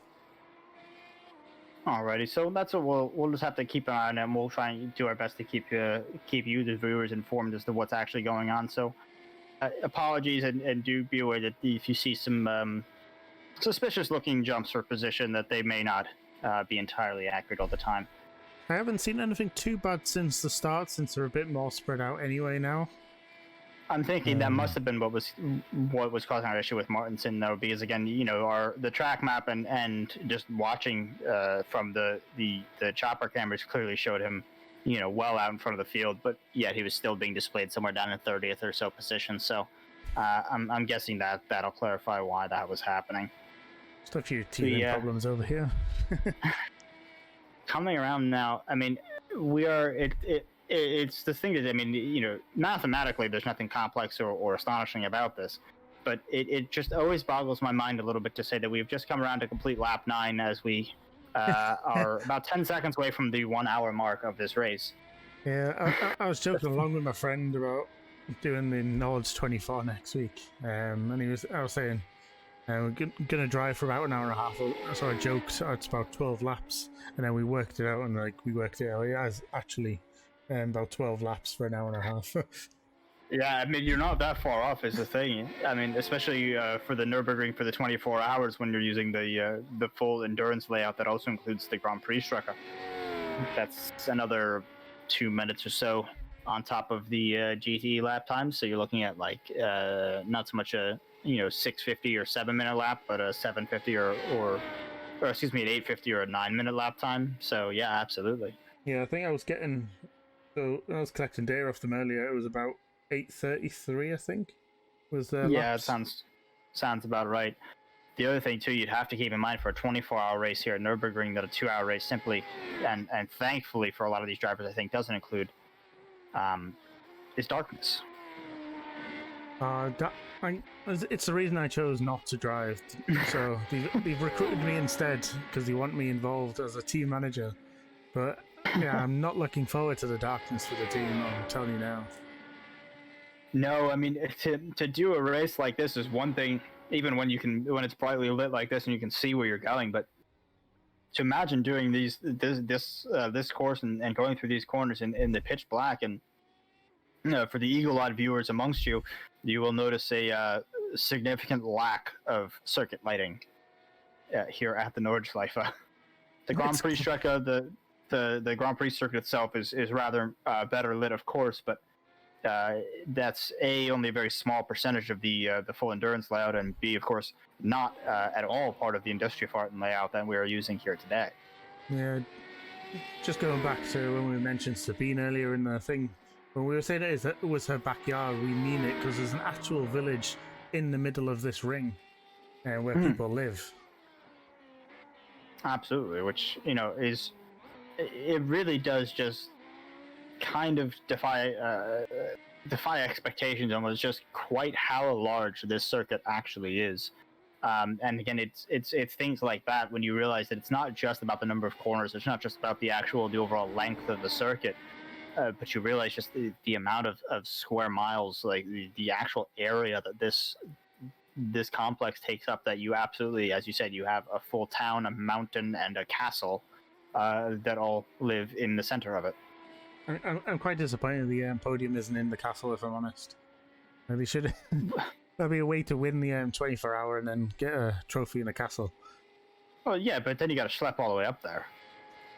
I'm pretty sure the drivers, after dealing with the Nordschleife for 24 hours, can have a little walk to the castle. I don't know about you. I wouldn't want to. I've just been driving for 24 hours. No, I'm not going anywhere. You bring the trophy to me. I'm going to sit right here, and you can come to me. Just build a big enough ramp and then yeet into it. There you go. Bring a little bit of American flavor to it. No, I was going to say you introduce some rallycross flavor and just build an access road and call that the Joker lap, and the last lap of the race, everybody has to just drive up the grand driveway to the castle. So as we've just passed the halfway stretch in this race, things getting a little bit silly over here. But half the field looks like it's now in lap territory, if the timing screens are to be believed, and I don't know because I set it up wrong. Absolutely. I mean, we'll have to see, who is actually out on the circuit where here. And of course, by this point, an hour into the race, these drivers across 4 different classes getting themselves, well and truly spread out across the length and breadth of this circuit here. To the best of my knowledge, or the best I can see, though, I am happy to report that of the 37 cars that started this race, I do believe we have, I think 34 that are still circulating and actively running in this race. We've only had 3 retirements so far, which from a multi-class race at the Nordschleife is an absolutely fantastic statistic. And it's not like it's been dominated by one class retiring. We've had one Skippy, it looks like one Radical, and one GT4.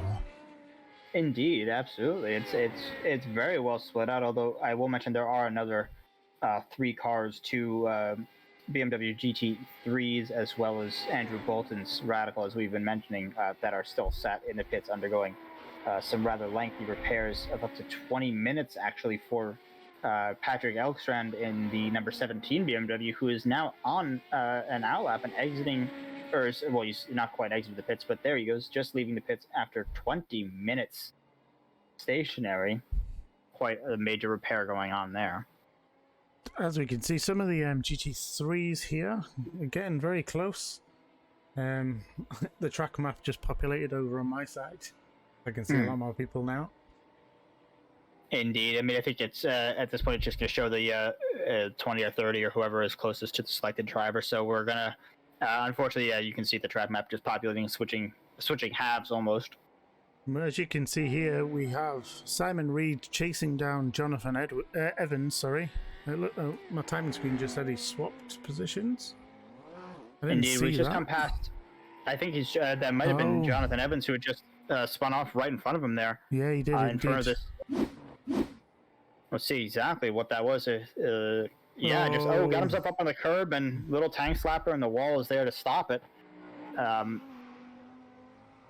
Funnily enough, that barrier there almost doing Jonathan Evans some favors, keeping him from just from the pendulum effect, swinging him all the way around. But yeah, it looked like just he struggling to get that car back. It looked like he jumped to pits afterwards. Indeed, just struggling to bring that car back safely, and elects to take the tow instead. Like, I wouldn't want to drive the car back in this. No, and you got to imagine that at a certain point it might, perhaps not necessarily faster, but certainly I don't think any slower to take the tow back, and quite certainly a lot safer.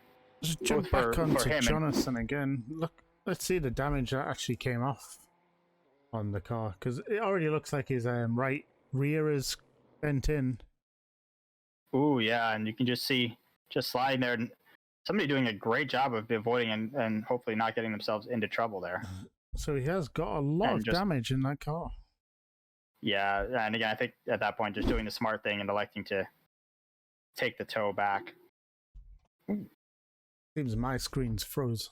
There we are. Not certain exactly what that is. See if we can find somebody who is still, in fact, out on the track. I'm having some technical issues on my side. There we are.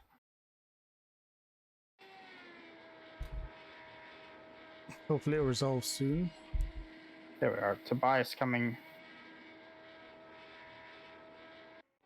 There we are. Still under. Yeah, there it goes. Yeah, it just got trapped itself in the replay apparently.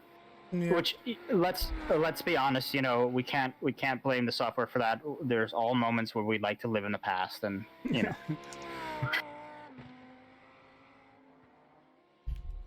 So viewers, small technical issues coming up there. It's not too bad. It's 1 hour and 10 minutes into my first attempt at running a broadcast on this channel. So I'm just gonna say we're coming up to 1 hour and 10 minutes gone here, and we've now got we've gained an extra radical. We're up to 4 of them into the top spots here, ahead of the GTE field, or excuse me, GT3 field.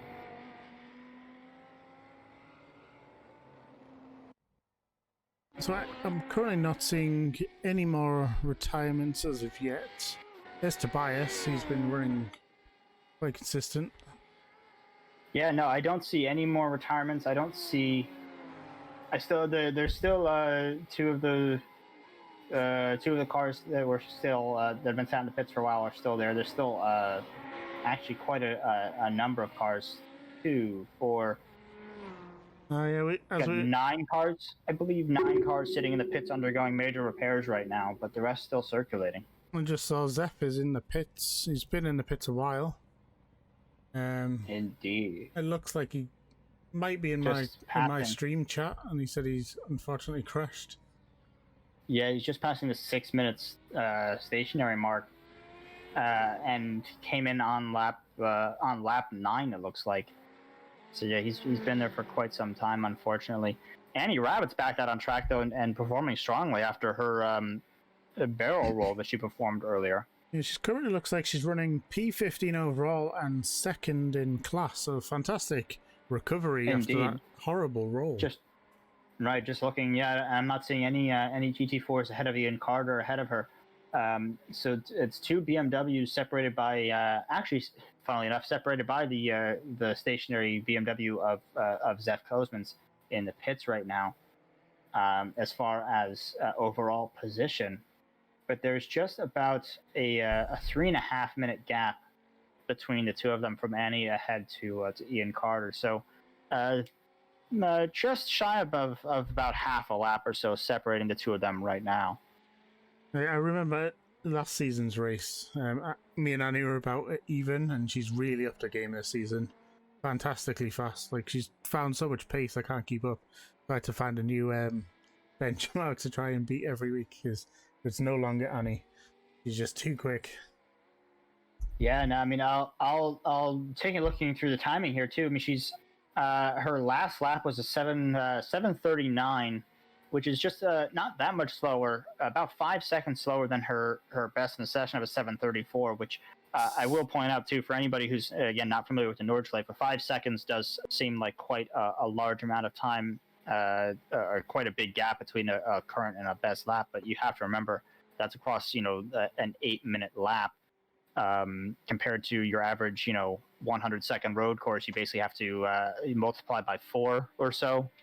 So 5 seconds off the best is really closer to about a second on any other standard road or standard length road course. So again, you do have to just lengthen and extrapolate everything for this length of circuit. But she's not far off her best pace, but more importantly, Ian Carter ahead of her last lap was an 8:23. I believe he just left the pits, so she does have a decent pace advantage on him for the time being, at least. It'd be interesting to see how this race unfolds, how that battle unfolds. Can she close the gap and take it home for the class? Absolutely. I mean, there's still the best part of an hour to go here, just about 48 minutes of running left. So she's got, 5 or maybe 6 laps to get this done, and quite a lot can happen, which I know sounds such a strange thing to say, 5 or 6 laps in an hour, but again, that's the Nordschleife for you folks. Just looking up and down the field, it's not that grouped in class, actually. Is that Mattis Martinson, I believe, is actually coming past right now. Is indeed. Our race leader coming past to lap Andy Rabbits in P14 there, who's just at a 6:29. So again, very, very quick drivers at the top of the field here, but still 6:26.6 now for Tobias Sack, improving even on his own best lap and the current best lap of the race, 6:26.6. Absolutely incredible. And again, can he close a 30-second advantage though? That is the question. That's the thing. Is actually as Tobias just comes into the pits here for what I believe would be his second, indeed, yes, his second stop of the race here based on the timing. I'm going to call that perfectly scheduled. Most likely he's going to need one more. I think it's going to be 3 stops for the Radicals, 2 stops for each of the GT classes, and God only knows how many for the Skip Barbers. Peter Michaels, who had that huge off earlier, has just left the pit lane. I don't know if he's left previously, but I haven't seen him on track for a while. Yeah, I mean he's showing as last having completed lap 6, so he's definitely been out of this race for a good long while here. Unfortunately, I'm just trying to see if I can get an idea of any of the. Yeah, let's see. Anders Nielsen, who's the current class leader in the Skip Arbor, has already taken 2 stops.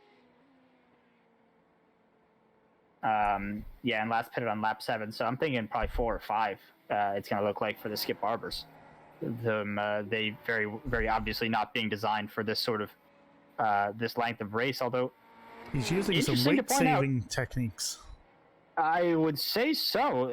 Interestingly, I mean, again, the Skip Barbers not being terribly dependent on their downforce, they're very much mechanical cars. So, a shocking look, perhaps, but interestingly enough, not entirely surprising that he's able to continue on. Although I will point out about a minute slower than his fastest lap time. I have been. Oh, he's just gone off track slightly. Taking it very wide there. I have been informed of. I completely forgot. I do know Mattis quite well. He is running a stock G29 with no load cell pedals, so he's doing amazing in that Radical. And just to goes to show, really, that that equipment is not necessarily the high-end equipment is not the end-all be-all of being a good sim driver, and certainly, in most cases, actually, high-end equipment will not a faster driver make. Yeah, I completely agree, but I always struggled to get that finesse braking before I changed to load cell pedals myself. It's very difficult unless you... I know, even some of the top drivers actually have... I think...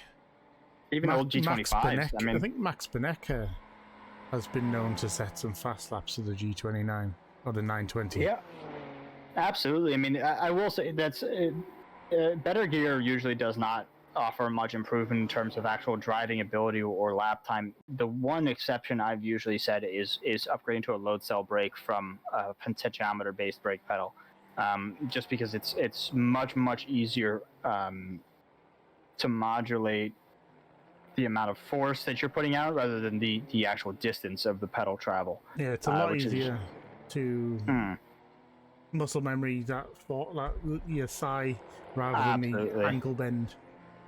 Absolutely, and again, you get a much finer control over, especially for trail braking and things like that, as you can, you have much better fine control over exactly how much pressure you're exerting on the pedal and how much and how quickly or gradually you release that pressure, compared to, like I said, potentiometer based pedal that's purely measuring the pedal travel, which again, like ship range and all of that, it's basically just down to trying to memorize the position of your ankle, and it's just really not the way that the body works well and the way that muscle memory works easiest. So again, gear are usually not the answer to becoming a faster driver. Load cell brakes is one of the few upgrades that I absolutely do recommend people look into or try to save up for. Doesn't mean you need anything super advanced. Even getting some of the load cell conversions for G29 or 920 pedals or something like that, or the T3 PAs or from Thrustmaster or anything like that, is perfectly serviceable. It and even then, I think it doesn't necessarily make you a faster driver, but it can help make you much more consistent. I'm almost like feeling this is very professional production, because I've got some very knowledgeable people in my chat that are just feeding me little bits of information, like load cells, make it consistent. Zeph was saying he also uses the G29, and he's just come back out on from the pits after that big incident earlier. See if he can make up any positions. Yeah, coming back and entering in P17, 8 spots down from where he began this race. But yeah, absolutely. A very quick driver out there. Has been putting in some very quick lap times, and interesting to see where he'll be able to do with it from here. That pit stop was still like 1.5 laps. They're like slow laps at that. Absolutely. I mean, I'm showing, let's see, where is he? Zeph, last pit time of 13 minutes 9 seconds. Yeah, that is not what you'd like to be seeing in a race like this. And forget, it doesn't really matter what the circuit is or the lap length. 13 minutes. Well, 13 minutes is just an eternity to be repairing no matter what. But 13 minutes out of a 2-hour race is catastrophic. Some of the GT4s are having a little bit of issues as the race goes on. Maybe some tyre wear now is starting to play a part. I'd be very surprised if anybody was taking tires through their stops here. So I think you absolutely be right that you're going to start seeing some of that come into play. Mr. Ferrari, his wheel looks very bent on that camera. Indeed, it does. That is not pointed straight, shall we say. I don't quite know what happened, because I can't see where he went off. He left the pits. Yeah, I'm wondering what happened there. Can't see anything where he went off the track. All I can see is he's damaged here, and he must have clipped the wall again. But perhaps, but I'm not seeing anything else. I mean, he's clearly already fighting to keep that car straight at that point, so it must have happened before then, and I'm not certain where. But definitely not what you like to see. And we mentioned earlier, those steering rack issues can be absolutely catastrophic, especially in the sim racing world, where the repairs can sometimes just be out of your control. What does and doesn't get fixed, or can and can't get fixed, and if it's Tobias is still in the pits. It's been about 6 minutes, 7 minutes almost now. So he is, and I'm wondering. Yes, just passing a 7 minutes mark stop. I'm wondering what the cause of that would have been. See if there's anything. Trying to see if there's anything on this car. Yeah, I'm scrolling back. Its front left looks very damaged, actually. That's very bent on the front left. Yeah, a while ago. Let's see. There's him entering the pits. Is there anything in here about a crash? I don't even see anything listed, but I don't see anything on the actual screens. Yeah, I'm not really certain exactly what's going on there, but Mattis again coming through and carving through some traffic here, just holding on to his lead. Still, good ways. I mean, he's got himself almost a half a lap, actually a little bit more, excuse me, than half a lap.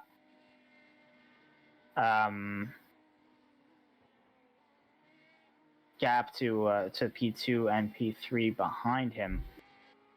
Obviously, I should have said earlier that although people who are leading their class and leading the overall race it's like kind of a pride thing. Like you've come along and you've won against other drivers at Nordschlife. I'd say finishing a race at Nordschlife is a pride thing. That's why I've never done it. That's why I'm not proud of myself. yeah, me neither. But it's I was told in chat that Tobias likes to chase lap times rather than necessary race wins when it's these kind of stakes. Gotcha. Well, he's certainly been doing a great job. I was going to say, he's never been doing a good job of chasing the lap time, seeing as he is our current lap record holder for the race with a 6:26.61, which is 2 seconds faster than Mattis has done. I'm just double checking. I believe Mattis is the second fastest. I don't see anything below that. So yeah, he's call it actually about a second, a little more than a second and a half. Tobias has pulled out over Mattis or anybody else in the field in terms of ultimate pace here. So very clearly a quick and talented driver. So the fight for GT3's class win is not over. Simon Reed currently leading in the Lamborghini, but yeah. Tim is only 2 seconds behind, and on this circuit, that's really not a lot. No, not at all. Not at all. It's going to be a very, very, very tight battle here. Yeah, he's just under 2 seconds behind is Tim Buckman, with really no danger behind that. I mean, again, you've got a 50-second gap there to P6 behind him, so it's really just this battle for P4 in the GTE class, which will ultimately, in all likelihood, result in the GT3 class win. Assuming nobody else can get out ahead of them. Gearbox camera, as you can see, Mr. Tim Buckman behind. He's cut 4/10 off. Right, and this is really all just going to come down to the relative skill level of the drivers here. Is, you know, they're in different makes of cars, yes, but built to the same specifications and balanced to perform against one another. So this is really just going to be a question of who can get the best performance out of these cars. As Tim, of course, closing up with that slipstream, pulling about half a second in just down this main straight here. But taking a look through the timing at their lap times, Tim with a 6:49 dead, and Simon Reed a 6:54.3 as their personal fastest laps of the race. So Tim, at least on paper, the fastest driver here, and one would assume capable of catching up to the Lamborghini ahead. Now, the gearbox camera kind of reminds me of being younger in the car, where you're looking out the back window and you can just see other cars behind you, and the steering feels really weird because it's sharper turning, because obviously it's pivoting on them back wheels. But yeah, obviously with the GT3s, the toe is about a second on normal tracks. I don't know how that is different on the straights, but definitely within corners and smaller streets, you look around the 1 second. Yeah, at 1.4 behind, Tim is just maybe going to be getting a tickle of extra speed there, but not much. It's just going to be a question of trying to pull himself up just a little bit closer before we get back to the main straight here, and hoping that he can make a move here for the GT3 win.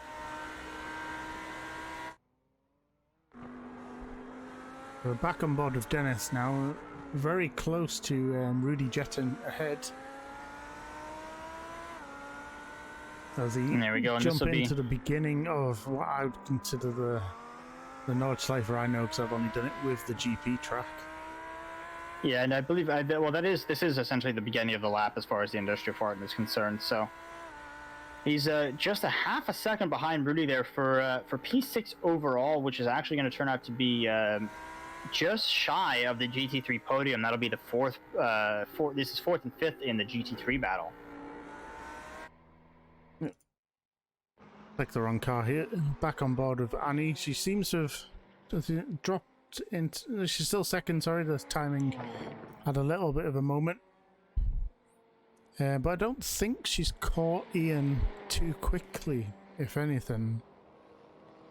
No, I mean her last lap time is about 16 seconds slower than Ian's, a 7:25 for Ian Carter in the 37 car, and a 7:41 for Annie Rabbits in the number 9. So, not certain if that's potentially still down to some bodywork damage and just the car not being completely up to snuff from Annie, who again did have that rather nasty roll earlier on. And again, and if you recall, only took about 3 or 4 minutes of repairs afterwards. So one has to assume that there might be some optional repairs that she elected not to take that could very well be holding that car back. Well, yeah, I'm looking for the gap. I know it's like she's about 0.5 of a lap behind Ian based on this, but I can't actually find the gap correctly. Yeah, I've got about 4 minutes, 4 minutes 7. Oh, so that is correct. Back to Annie, yeah. So that's a rather large and not insurmountable gap, but it's going to take some. I think luck's going to have to play a rather large role in any overtake that's going to happen there for Annie. And unfortunately, you hate to say it, but unfortunately, I think if anything, it's going to have to not so much be good luck for her, but bad luck for Ian. I think it's also worth mentioning that this McLaren is a very new car, and I know there's not been that much. Very true. She hasn't had that much time to practice. She has a busy home life generally, so there's not a lot of practice she's been able to put in. But she's still performing in P2 in class, and it's not like P1 is like 12 positions on track ahead. They are very close together. Well, absolutely. And again, we're talking about a 4-minute difference here, but again, you really have to put that in context of the size of the circuit and the length of the lap here. That really, again, it's not. To put in context, don't think of it as a 4-minute gap from her to the class leader head. It's half a lap. It's half a lap after having the car upside down and as you said, not a ton of practice in a relatively new platform. It's half a lap behind the race leader with an hour and a half gone. And that is absolutely nothing to shake, or that's nothing to shake a stick at. Tobias has made it back on track, it's been told to me. The car's very banged up at the front still. Oh, indeed. 12th position overall. I think he's the back of the competitive radicals still left in this race. Still holding on to that outright lap record for right now, but again, Matt is not far behind him on ultimate pace, although Matt's last lap was a 7 minutes 15, so I'm not sure if that was just some traffic or if he might be running into some trouble. But yeah, Tobias kind of having a very up and down day here, it has to be said. Yeah, he seems to be lightning quick, but he's had that off and it just stopped his race being potentially amazing. Yeah, absolutely. I mean, and it's unfortunately sometimes that's really all it takes is just that one little mistake can really basically throw a wrench in your whole day there.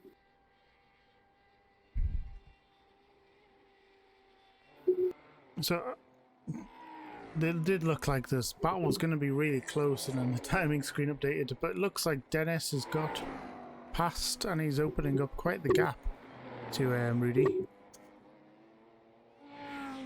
Indeed. I mean, I'm not certain exactly. We can maybe see if we can go back and try and find where that pass happened, but he's got a 3.5 seconds or so to Rudy behind him, who's then got another 15 seconds or so back to Colin Byrne in the Radical, currently running in P8 overall. So this is definitely going to be there's definitely going to be some excitement to look forward to there by the time this this race comes to a close. This was meant to show the thing, and it's stuck on replay again.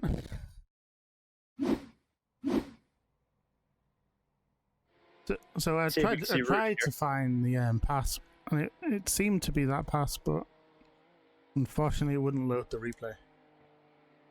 Well, there's only so much you can do, unfortunately, but I'm not certain when exactly he got through there, but he, again, does seem to be pulling out a rather decent gap so far, just pulling out an extra second now, 4.5 seconds is Dennis. Really kind of flying away from Rudy there, who is not being able to pull away from Colin. Although, to be perfectly honest, again, Colin being in the radical there, if Rudy can keep that gap as is and not let it come down too much, that's actually a fairly respectable performance, I would say. So as we jump on to our overall race leader, Mattis Martinsson, apart from the potential whatever happened at the beginning, he has been solid out front, consistent. I don't think he's had any big crash or anything like that. Yeah, not really anything that I've seen him. He's listed as only 3 off tracks. Really, only three incident points total for the entirety of this race. Although, as I'm just looking through that, I will take a moment to point out that first of all, there's a rather clean, all things considered, a rather clean race just in general. But at least in the top 5 that I'm seeing, is that both Tim Buckman and Simon Reed, our top 2 runners in the GT3 field, literally have not set a wheel wrong all race, either of them, both running with 0 incidents between them.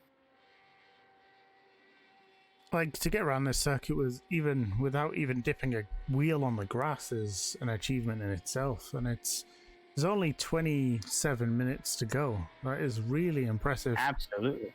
It really is, and just for anybody who's not on iRacing or who isn't exactly familiar with the incident system there, when we say 0 incidents or 3 incidents, for example, for Mattis, that's anything from contact with another driver to a spin or loss of control of the car to like as Jack just said, Jean just said, a wheel off the track. So for a 0 incident point race, that literally means never leaving the track, never sending a wheel over the white lines, no contact, no spins, no problems of any kind. They have been absolutely perfect.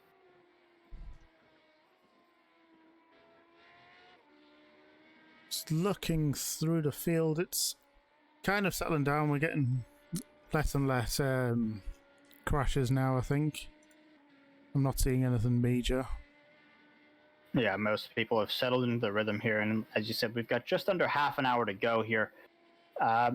With so far, Martinson being the only one on the lead lap, as he's got just under 3 minutes of a gap to the car behind.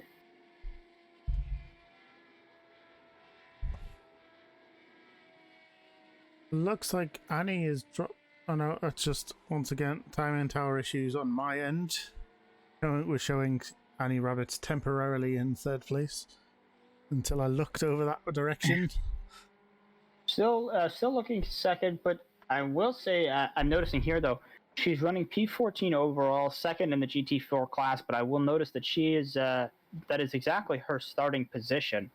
I'm not certain exactly where she started within her class. I'm guessing it's the same as well. But P14 overall is exactly where she started. So not having necessarily picked up any places here for Annie Gravitz, but again, considering that she spent a moment on her roof, not having lost any at all either is quite the accomplishment. I feel like I might be getting slightly different data than you over here. I think I've got a plus 15 from where she started. Oh, forgive me. No, you were entirely correct. I'm looking in the wrong place. Excuse me. She's 15 places overall. I was looking at the wrong column. So she is exactly where she started in her class. She is plus 15 places overall. You are correct. So much data on the screens that you can't see, viewers. It's so easy to lose track. They don't make it too easy and make huge separations so they can fit more in. There is so much to keep track of, but we are very thankful to have it all, even if I can't actually see any of it all the time. Better to have and not need than need and not be overwhelmed. As Annie comes into the pits here for, I believe this will be her second stop.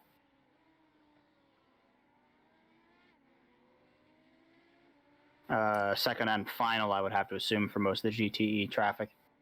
I can only imagine. I'm not, obviously, I don't have a stream open as usual, but I can only imagine she's having a well-deserved break and relax, stretch, as much as you can at a rig.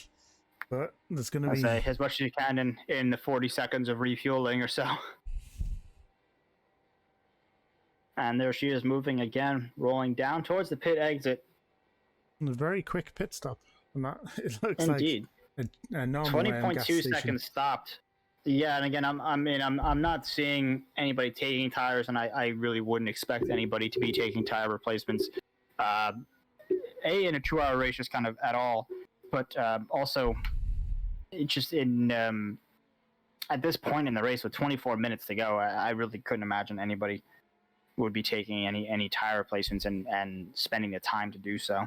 You say that, but recently there was a GT3 change on tires, which it wears about 10% more.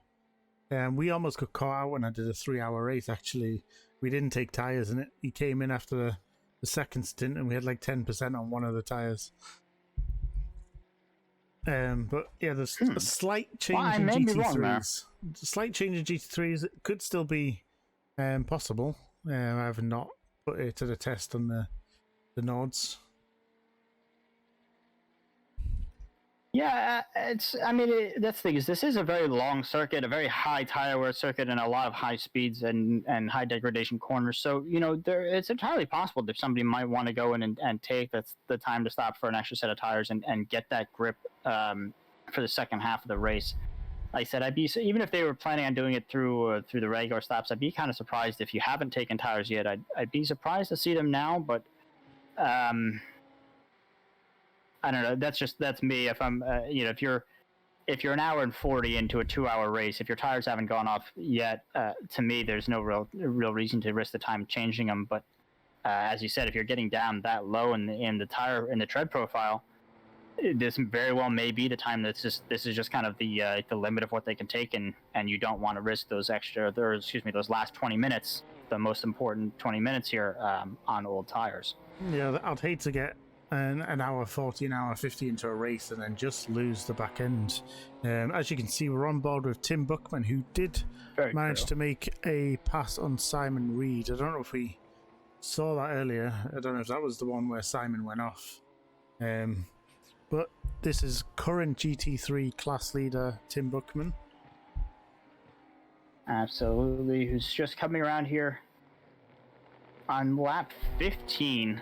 Which, is just a ridiculous number when you look at the timer countdown. But Tim having, an absolutely flawless race so far, and really, really deserving and earning that spot there. He's up seven spots overall from where he began this race in 10th, but more importantly, 4 spots up in his class, which is really going to be the key here. Because, again, for anyone not familiar with multi-class racing, keep in mind that although there is, of course, an overall winner here, each class is scored separately and is only competing against themselves. So, again, we say Tim Buckman is the class leader here and is running in third position overall. But keep in mind that he's if he comes in as the first of the GT3s, he is as much a race winner as Mattis Martinson or whoever ends up taking the checkered flag for the overall victory.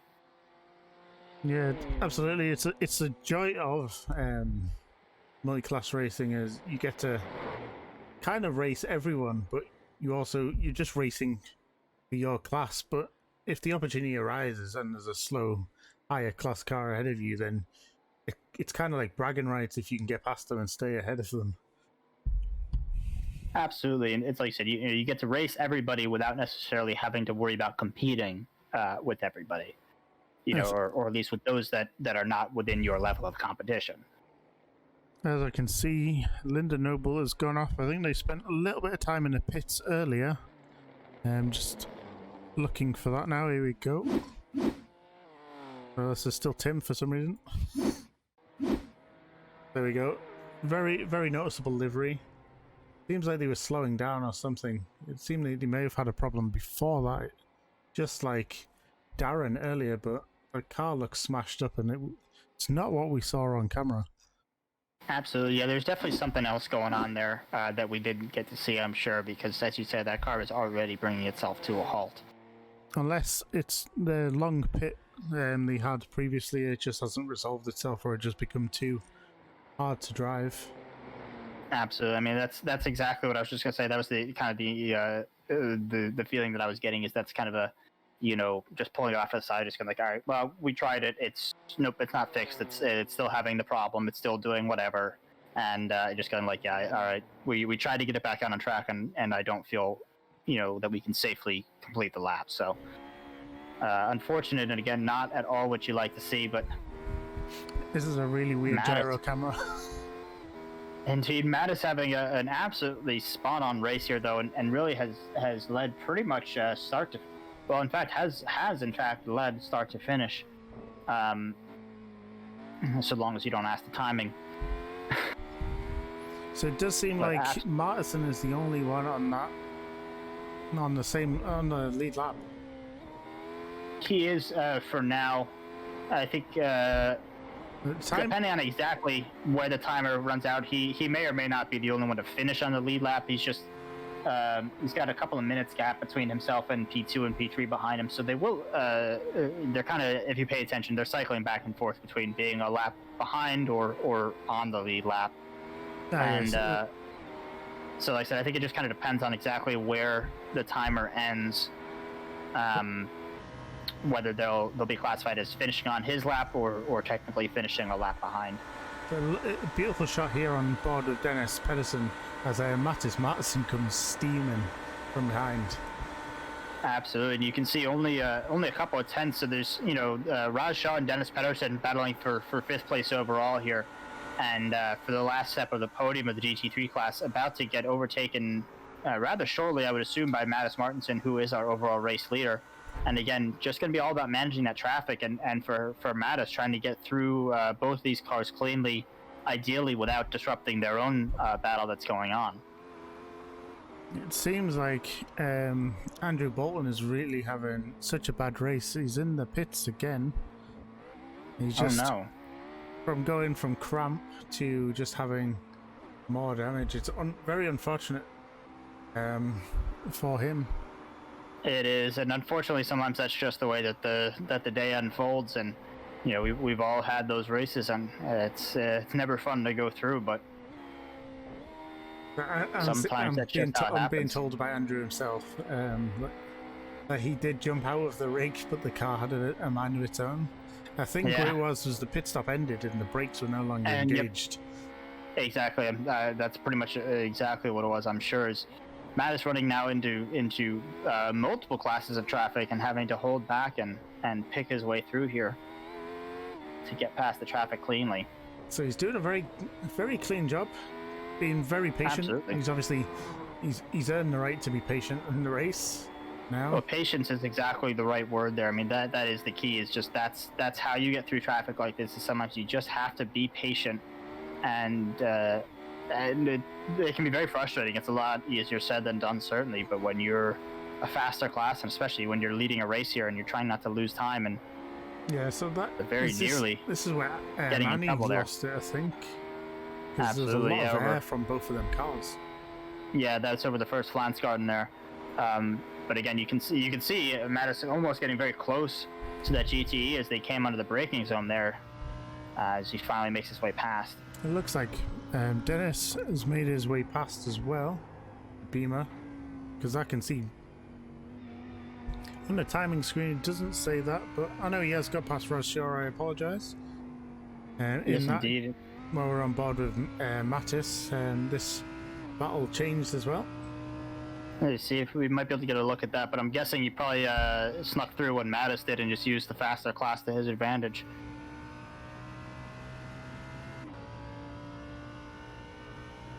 So we'll do our best to, but the overtake replays have not been working very well, I'm afraid. So let's have a quick look, see if this is it. So he just... Oh! That's, Interesting. I just hope he bought him dinner, because he was very, very close to that car there. Yeah, well, it looks very much like that could have been a little bit of netcode there, but There's a lot of... very much appeared inside one of the other cars. Let's see if we can see that from maybe a TV angle, because that was just funny. I'd be interested to see exactly what just happened there, but... Oh, no, it looks like they did, in fact, make some contact there, and it looks like Dennis almost pushing his way past, maybe. Sometimes you just got a little bit of a love tap to get past. Sometimes, apparently, although I'm wondering if that's... Says to be the definitive. So no, it is definitely some netcode there. Yeah, it looked like some netcode. I mean, it looked like some beneficial netcode, frankly, because that honestly should have been a rather nasty incident, I think. Yeah, that both drivers just got kind of lucky with. I had some very beneficial netcode when I was talking about when I sent Darren to space. It didn't affect me in any way, but he went flying. Although interesting, I will say that Dennis now back behind. Yeah, so... Indeed, so I'm wondering if maybe that position was handed back, or it may very well have just been retaken. But Raz very much been on it all day here. No, that was not handed back at all. Is this the huge straight? Absolutely, as we've been seeing all day long. It's just it's like we saw Nina DeBurr doing earlier today. You know, she got passed right before the straight and ended up putting herself in a perfect position to tow down all the way and reclaim the spot before the end of the lap. And it looks like Raz has been able to do exactly the same thing here to hang on to P4. But if this battle remains as close as this when we get back over to the straight, that Lambo is just going to rocket past. And it could just end up in a stalemate or like every single lap to keep swapping. Exactly, it's going to be just who's in the right position. It's not necessarily who's ahead right now. It's going to be who's in the right position come race end to be able to either be far enough ahead to not be overtaken, or to be able to make that last minute overtake under the help of the draft. We're coming with just over 10 minutes to go here. So I don't know if it's just my timing, but it says Mattis is only 0.9 of a lap. So he's like 0.9 below a full lap ahead of P2. And that is that's what I'm seeing as well. He's coming just about 16 and a half laps completed for Madison, 15 and a half for Tim Buckman. And looking at the time gap between them, it's 6 minutes. It's 6 minutes and 2 seconds from Madison first to Tim Buckman in P2. So, yeah, that's I think that may very well actually be accurate. Madison's managed to pull out almost a full lap. Oh, actually, going back to the battle in the GT3, it looks... That's not what I asked for.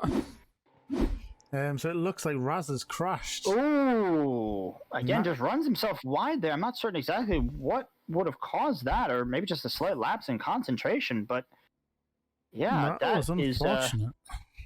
And unfortunate, more unfortunate still for Raz is just based on the timing, that is going to be his race over.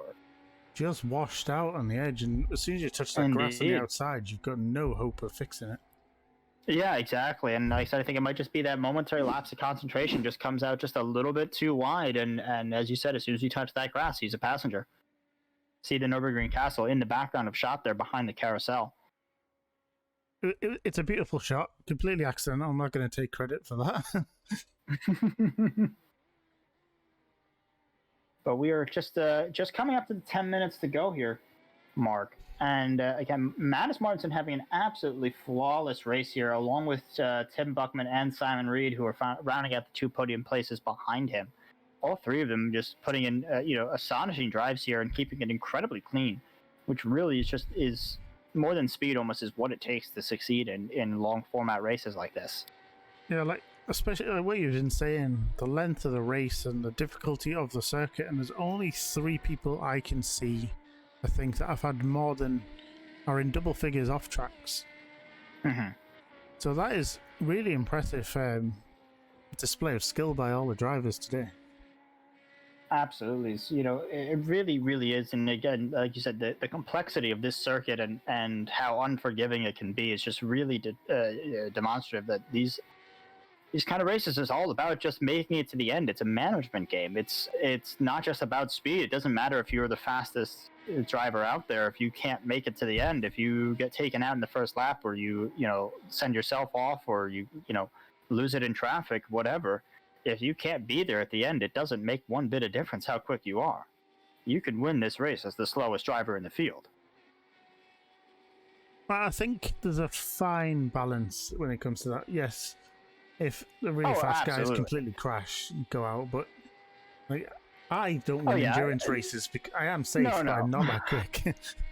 No, I mean, look, this is not a tortoise and the hare, and going slow is the way to victory here. Not necessarily. No, of course you still need to put in the lap times, but that's the thing, is speed alone is not going to do it. It is not enough to be the fastest guy on track. Yeah. Being fastest does not guarantee you a victory, and being slowest does not guarantee you last.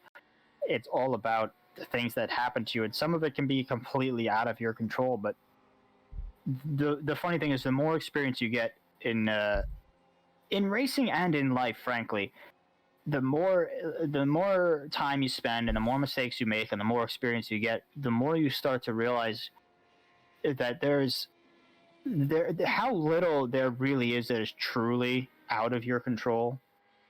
It's very easy, especially in racing incidents, to say, oh, well, there's nothing I could have done about that, or it wasn't my fault, or this person hit me, or whatever. It's amazing how much you can start to learn, just like how rare it is for something to be completely not your fault. Nothing you could have done about it, nothing you could have done differently or better. And that's really the key, I think, that differentiates the greatest drivers from the good, is that they start, especially in endurance and multi-class formats like this, is they start to realize that it takes two people to have a crash. And it doesn't matter if you are technically right or if you were, driving by the letter of the law. If you hit somebody and your race is over, your race is over. Yeah, completely agree. As we just see Mattis Martin going past Skippy leader. Had his name Anders Nielsen there. Anders Nielsen, I think he didn't have a nose earlier when we checked in on him, but he seems to have found one now. He's found one, but I think he's broke one of the front plates again. Well, that's true, but it's amazing he's been able to find a doctor to do a nose job out in the middle of a racetrack like this. Especially get it tattooed as well. If this is Long Beach, I'd understand, but yeah, then you have passing by the GT3 car there, and again, you just see the absolute difference in performance between some of these classes here. But but that's exactly what we're talking about. Because there is that performance difference. It's you mentioned the really the word of the day earlier is patience. Is knowing when to be patient and when to hold back and how to be safe and make sure that you are actually in a position to finish this race and to take the checkered flag. So is this an on-track pass by Annie of Ian, or was it just in the pit lane? We'll never know because it seemed to have blinked out. Yeah, I'm not seeing anything. I don't know. I'm still seeing. I'm still seeing. I'm still seeing Ian shown ahead by a margin, by actually. A good margin. Yeah, by about 5.5 minutes. So I'm not really sure why that keeps flickering there. Maybe it's just some small iRacing communication with the software. Absolutely, but we're coming down here about 30 seconds to go before we hit the 5-minute mark. So we're let's see, where is Mattis? He is about a third of the way around a lap. So yeah, I don't think I think this will probably end up being the second to last lap. If I had to guess, I'm going to say he's going to end up doing one more.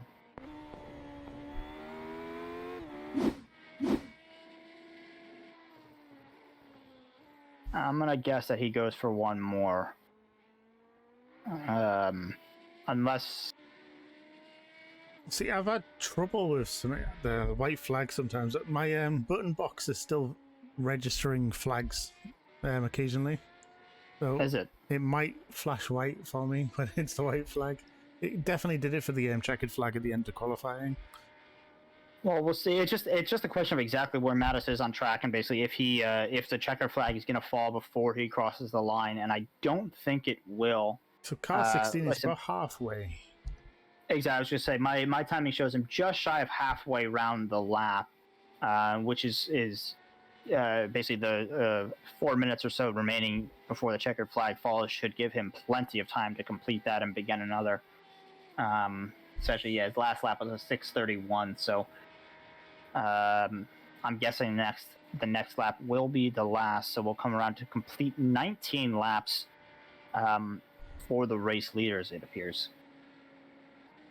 And sadly, once again, my favourite livery of the day has had some sort of off.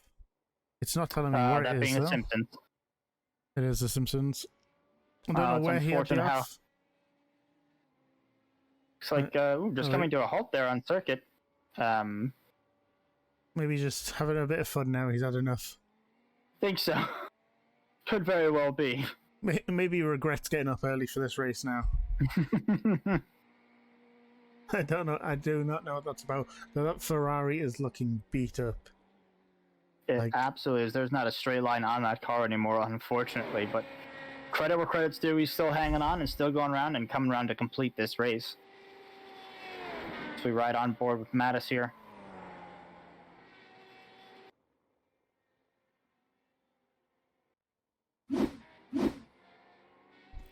Yep, completely keep forgetting to press the live button. 3 minutes to go here, as Mattis is coming just around coming up to the making his way up to the mini carousel in just a minute here, and so coming around then to complete lap 18. Third of a lap. See if we will get the white flag blown. As we can see, a nice little chase here. This is going to get tasty.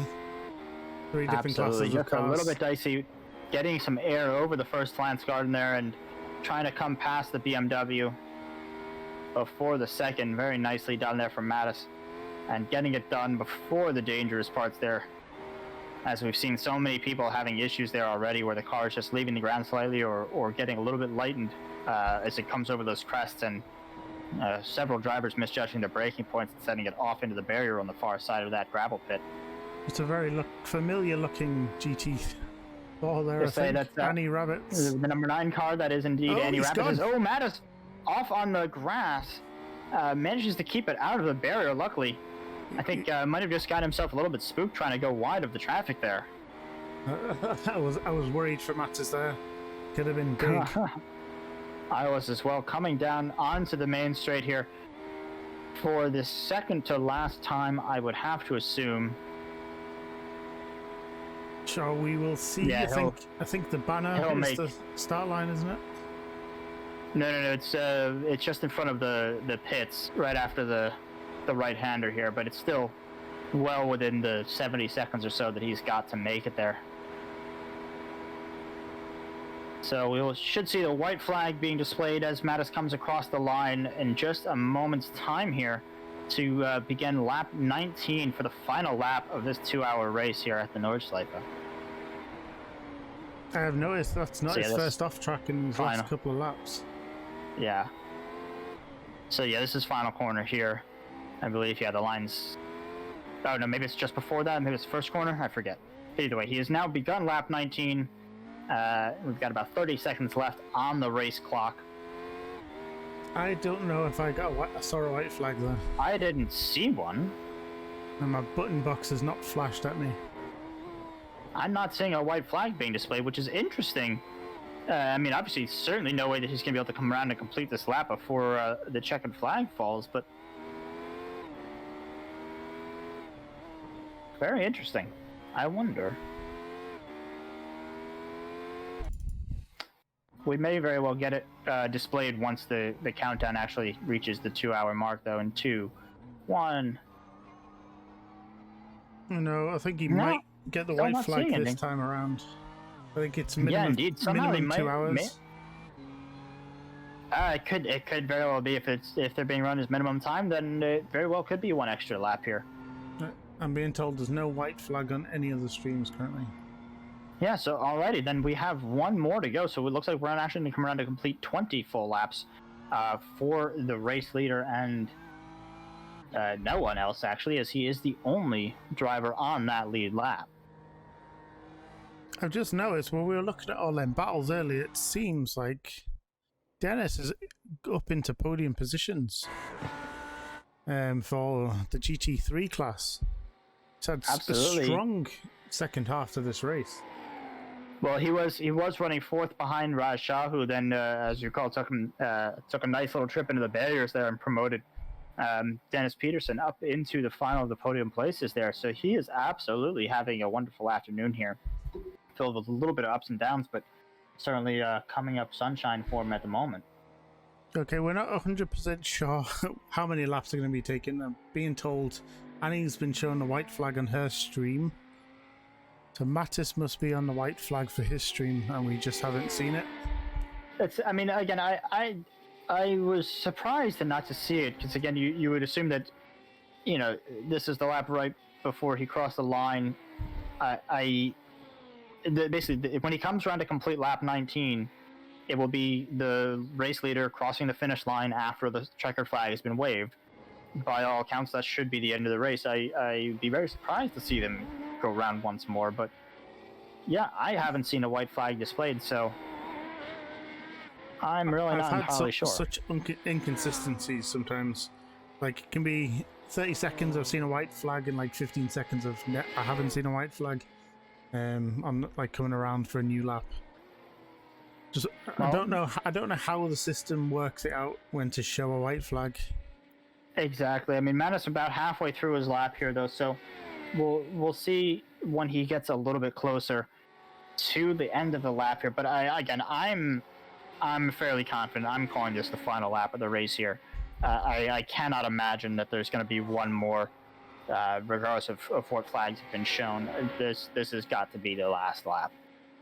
Just switched on the dashboard a little bit. See what Martinson's top speed is doing around some of these tight corners, and he's not coming below 200k.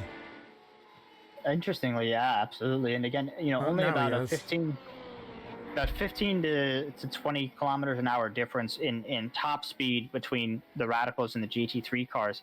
But it definitely seems like the Radicals, obviously faster through the twisty bits, but also faster accelerating. They have a lower top speed, but they're faster to get there. And again, I think that's just been what's really been giving them the advantage and keeping them safe on the main straight there, is that they're able to, they're at a lower top speed, but they're able to run at top speed for longer, and most importantly for long enough that they can just keep out of the reach of some of the GT3 cars that are coming up behind them. The same, of course, cannot be said for the Skip Barbers. It looks like Peter has really recovered his race from having that whatever happened at the beginning, but he's now running in P2 in class and 22nd overall, more importantly. So that Skip Barber is going to come home to finish ahead of about 20 other GT cars, which is an absolutely astonishing fact. With the battle scars to prove it, though, I will say. It's that smile is slightly rubbed off now. It's slightly disconcerting given the nature of the look of his car. It does look more Mad Max, especially with that helmet now. Certainly, one has to wonder if maybe if the skull was always there, or maybe there was a layer of something on top that's just been worn away as we've gone through this race. We're just missing a few cones sticking out the wheel suspension arms. Exactly. See where we are here with Mattis Martin saying, okay, coming around through the just coming out of the mini carousel here and onto the final straight for, again, what I'm very comfortable calling the final time here. Yeah, we do think it is the final time. I don't know how to get rid of the dashboard that I've added. But he was doing some good speed when he was coming down to the final big straight of the circuit. Yeah, again, his highest so far is 260 registered down through the end of the straight here. Let's see. Yeah, so I'm being told more and more people have been given a white flag when they crossed the line previously. Yeah, again, it's got to be something just a little bit wonky with just the nature or the length of the circuit and how spread out everybody is, and the nature of their different computed lap or expected lap times. But as we come around through the final corner here, I'm going to have to assume that we will see, indeed, there it is. The checkered flag is out for Mattis Martinson, coming around Passing the after Skippy. 19 full laps. That is an impressive drive by Mattis Martinson. Indeed, it is. And by all the drivers who are completing this race here. I'm only seeing 2 off tracks. One of them we saw live, obviously, when he tried to go wide around somebody. And another one, he starts with the donuts. But he's drove very, very maturely on this end track as he's spinning them rear wheels up. I'm surprised there's any tread left. It's already. Indeed. Well, he's making sure to get rid of whatever tread he does have left. You might fail the inspection for car weight now. Indeed. Coming around for what's got to be a very, very long cool-down lap, one would imagine. I don't think he's going to make it. Just say, at least in real life, I'd be interested. I'm very curious to see which, if any, of these drivers do elect to complete the full cool-down lap. I think some people have started jumping to the pits. They've had enough. I can see Darren specifically. Normally, I'm one to actually advocate doing a full cooldown lap, but at the Nürburgring, I think even I might. It's a bit excessive. Yeah, exactly. Even I wouldn't begrudge you just teleporting back to the pits at that point. I don't think. But as you can see, Mattis Martinson did win your your Radical class. Tim Buckman, GT3 class. Ian Carter won the GT4 class, and Anders Nielsen taking your Skippy crown, as you can see up there. Lovely graphic. Full results hopefully in just a moment here once we have everybody across the line and confirming their final positions here. But again, if you can see there, the final fastest lap times for each class. Now, again, the Class 3 and Class 4, the GT4s and the Skip Barbers, very much to be expected. But a 20-second gap between the fastest Radical lap time and the fastest of the GT3 cars, which I am still absolutely flabbergasted by. Yeah, it's taken me completely by shock, really. I didn't think the gap would be that different. I know it's a long track, but I didn't think it'd be quite that significant of a gap. Yeah, like I said, I was very surprised to see the actual performance of those Radical drivers, or of those Radical cars. Well, and the drivers themselves, of course. So if I go through a full podium, for anyone that wanted to know, so obviously Mattis Martinson for Radical pole, P1. Tobias Seck, despite his issues, had P2, and Henrik Steenmoller had P3, and that is the Radical class. Do you know, that's funny, I hadn't actually realized that Tobias had worked himself back up into second for the Radical class. Well done to him. Well, he's rapid. He could have won. Indeed. I think he could have won if he could have kept it going forwards on track a little bit more. I was certainly. I mean, again, just ran into some unlucky moments there. So in GT3 we got Tim Buckman followed by Simon Reed and then Dennis Pedersen in third. So interesting, the BMW beat out 2 Lamborghinis there. You would argue the front engine probably a little bit better to drive in tight circuits. Yeah, I mean, that's the thing though, is I mean, Nürburgring is or especially the Nordschlife, is such a long and varied circuit that I think it really is one of these places where the driver skill shines almost more than the platform, because you're absolutely right that each of the different layouts can have advantages, but there's so many different corners of different layouts here that I feel like it almost equals out no matter what you come with. You know what I mean? Yeah. You're always no matter what platform you're running, you're going to be at advantage somewhere and at disadvantage someplace else, and it's really going to be about the drivers that are able to just capitalize on the good parts and minimize the bad, and put together an ultimate lap time. And then moving down a little bit further to the GT4s, who, to be honest, they performed quite well against the field. I don't think there was They have finished higher ups Yeah. in some of the GT3s. Ian Calder did beat out a few of the radicals that were still running, but we have Ian Calder in first, Annie Rabbit with a fantastic race coming home in second, and then Bruce McLeod rounding off P3. That was his blue Porsche on there temporarily. Yeah, I was going to say, interestingly, the only Porsche of the GT4 is to make it onto the podium. I think that's actually a bigger shock to me than the radical difference, because everyone was saying the Cayman has such a big advantage over both other GT4 cars. Yeah, and from what I've been able to gather, it does seem to me the much more popular choice. So yeah, it's always interesting to see the I don't know if you necessarily call the McLaren the underdog, but the less popular, less common choice being more represented in the winner's circle. Indeed, it's obviously the McLaren being very new, balance of power. There's a lot changing to a lot of balance of power to come into all of the class. Now there's a new car in there. There's a lot of adjustment to be made there. Certainly.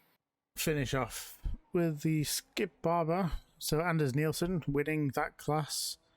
Pete Mobroten, I think I said that right, coming home in second, and then Dan O'Lee in third. They ran. I think most of them stayed out of trouble. They were slower than I thought they would have been in some of the corners, but it was always expected they would be the rear of the classes. Well, certainly, but interestingly though, Anders Nielsen, your Skip Barber class winner there, finishing 16th overall, ahead of GT3s, GT4s, even the odd radical. Yeah, like if you could drive a car well, it doesn't really matter of classes on a circuit like this, like you were mentioning earlier. It's a leveler of driver. Absolutely. I mean, there's of course within limits and within reason. The best driver in the world is not going to beat your McLaren in his pedal car, but it really driving skill can make up for quite a lot of car performance. I'm not looking forward to ever coming out on the circuit, but I must admit, watching it along, it does provide some amazing incidents and moments that you just might not get anywhere else in the world. It really is. I mean, the Nordschlife is absolutely a one of a kind, as we see. I believe that's Tobias coming past our shot there, if I recognize that livery. Is Tobias still going? I think he must be. But yeah, I mean, as we see the Nürburgring Castle there, and again, as you mentioned, the hamlet in the middle of the entire circuit. I mean, it is just a absolutely one of a kind, unique location in motorsport that nothing like it has ever been built. Nothing like it ever will be. It's a miracle, frankly, that it exists at all. I know there's many issues with it, with safety and concerns, but it's still going. Absolutely. But that's the thing. It is so irreplaceable that it's very much like Monaco in a sense that, if this were proposed today, it would be laughed at. It would never come to fruition. It could never be done today, but because it exists and because it is what it is, and because, like I said, it's just completely irreplaceable, we keep coming back, and we will keep working to make sure that we always can. So thank you everybody for tuning in. It's probably time to end this broadcast. It's been a lot of fun, especially making my debut in the commentary world. Thank you also to Art of Racing TV and Zach from Art of Racing TV and Snail Speed Racing for allowing me to do this. Obviously, thanks for having me, man. Representing them as much as I was representing my channel, and I'm eternally grateful to everyone involved. I hope to see you again in the future, Zach. Yeah, like I said, thanks for having me, man. This was a lot of fun. Yeah, I can't wait to do more with you in various different pursuits in the future. Absolutely, man. We've got a lot coming up. All right, so I will sign off now, chat. So thank you very much. You've been a great audience.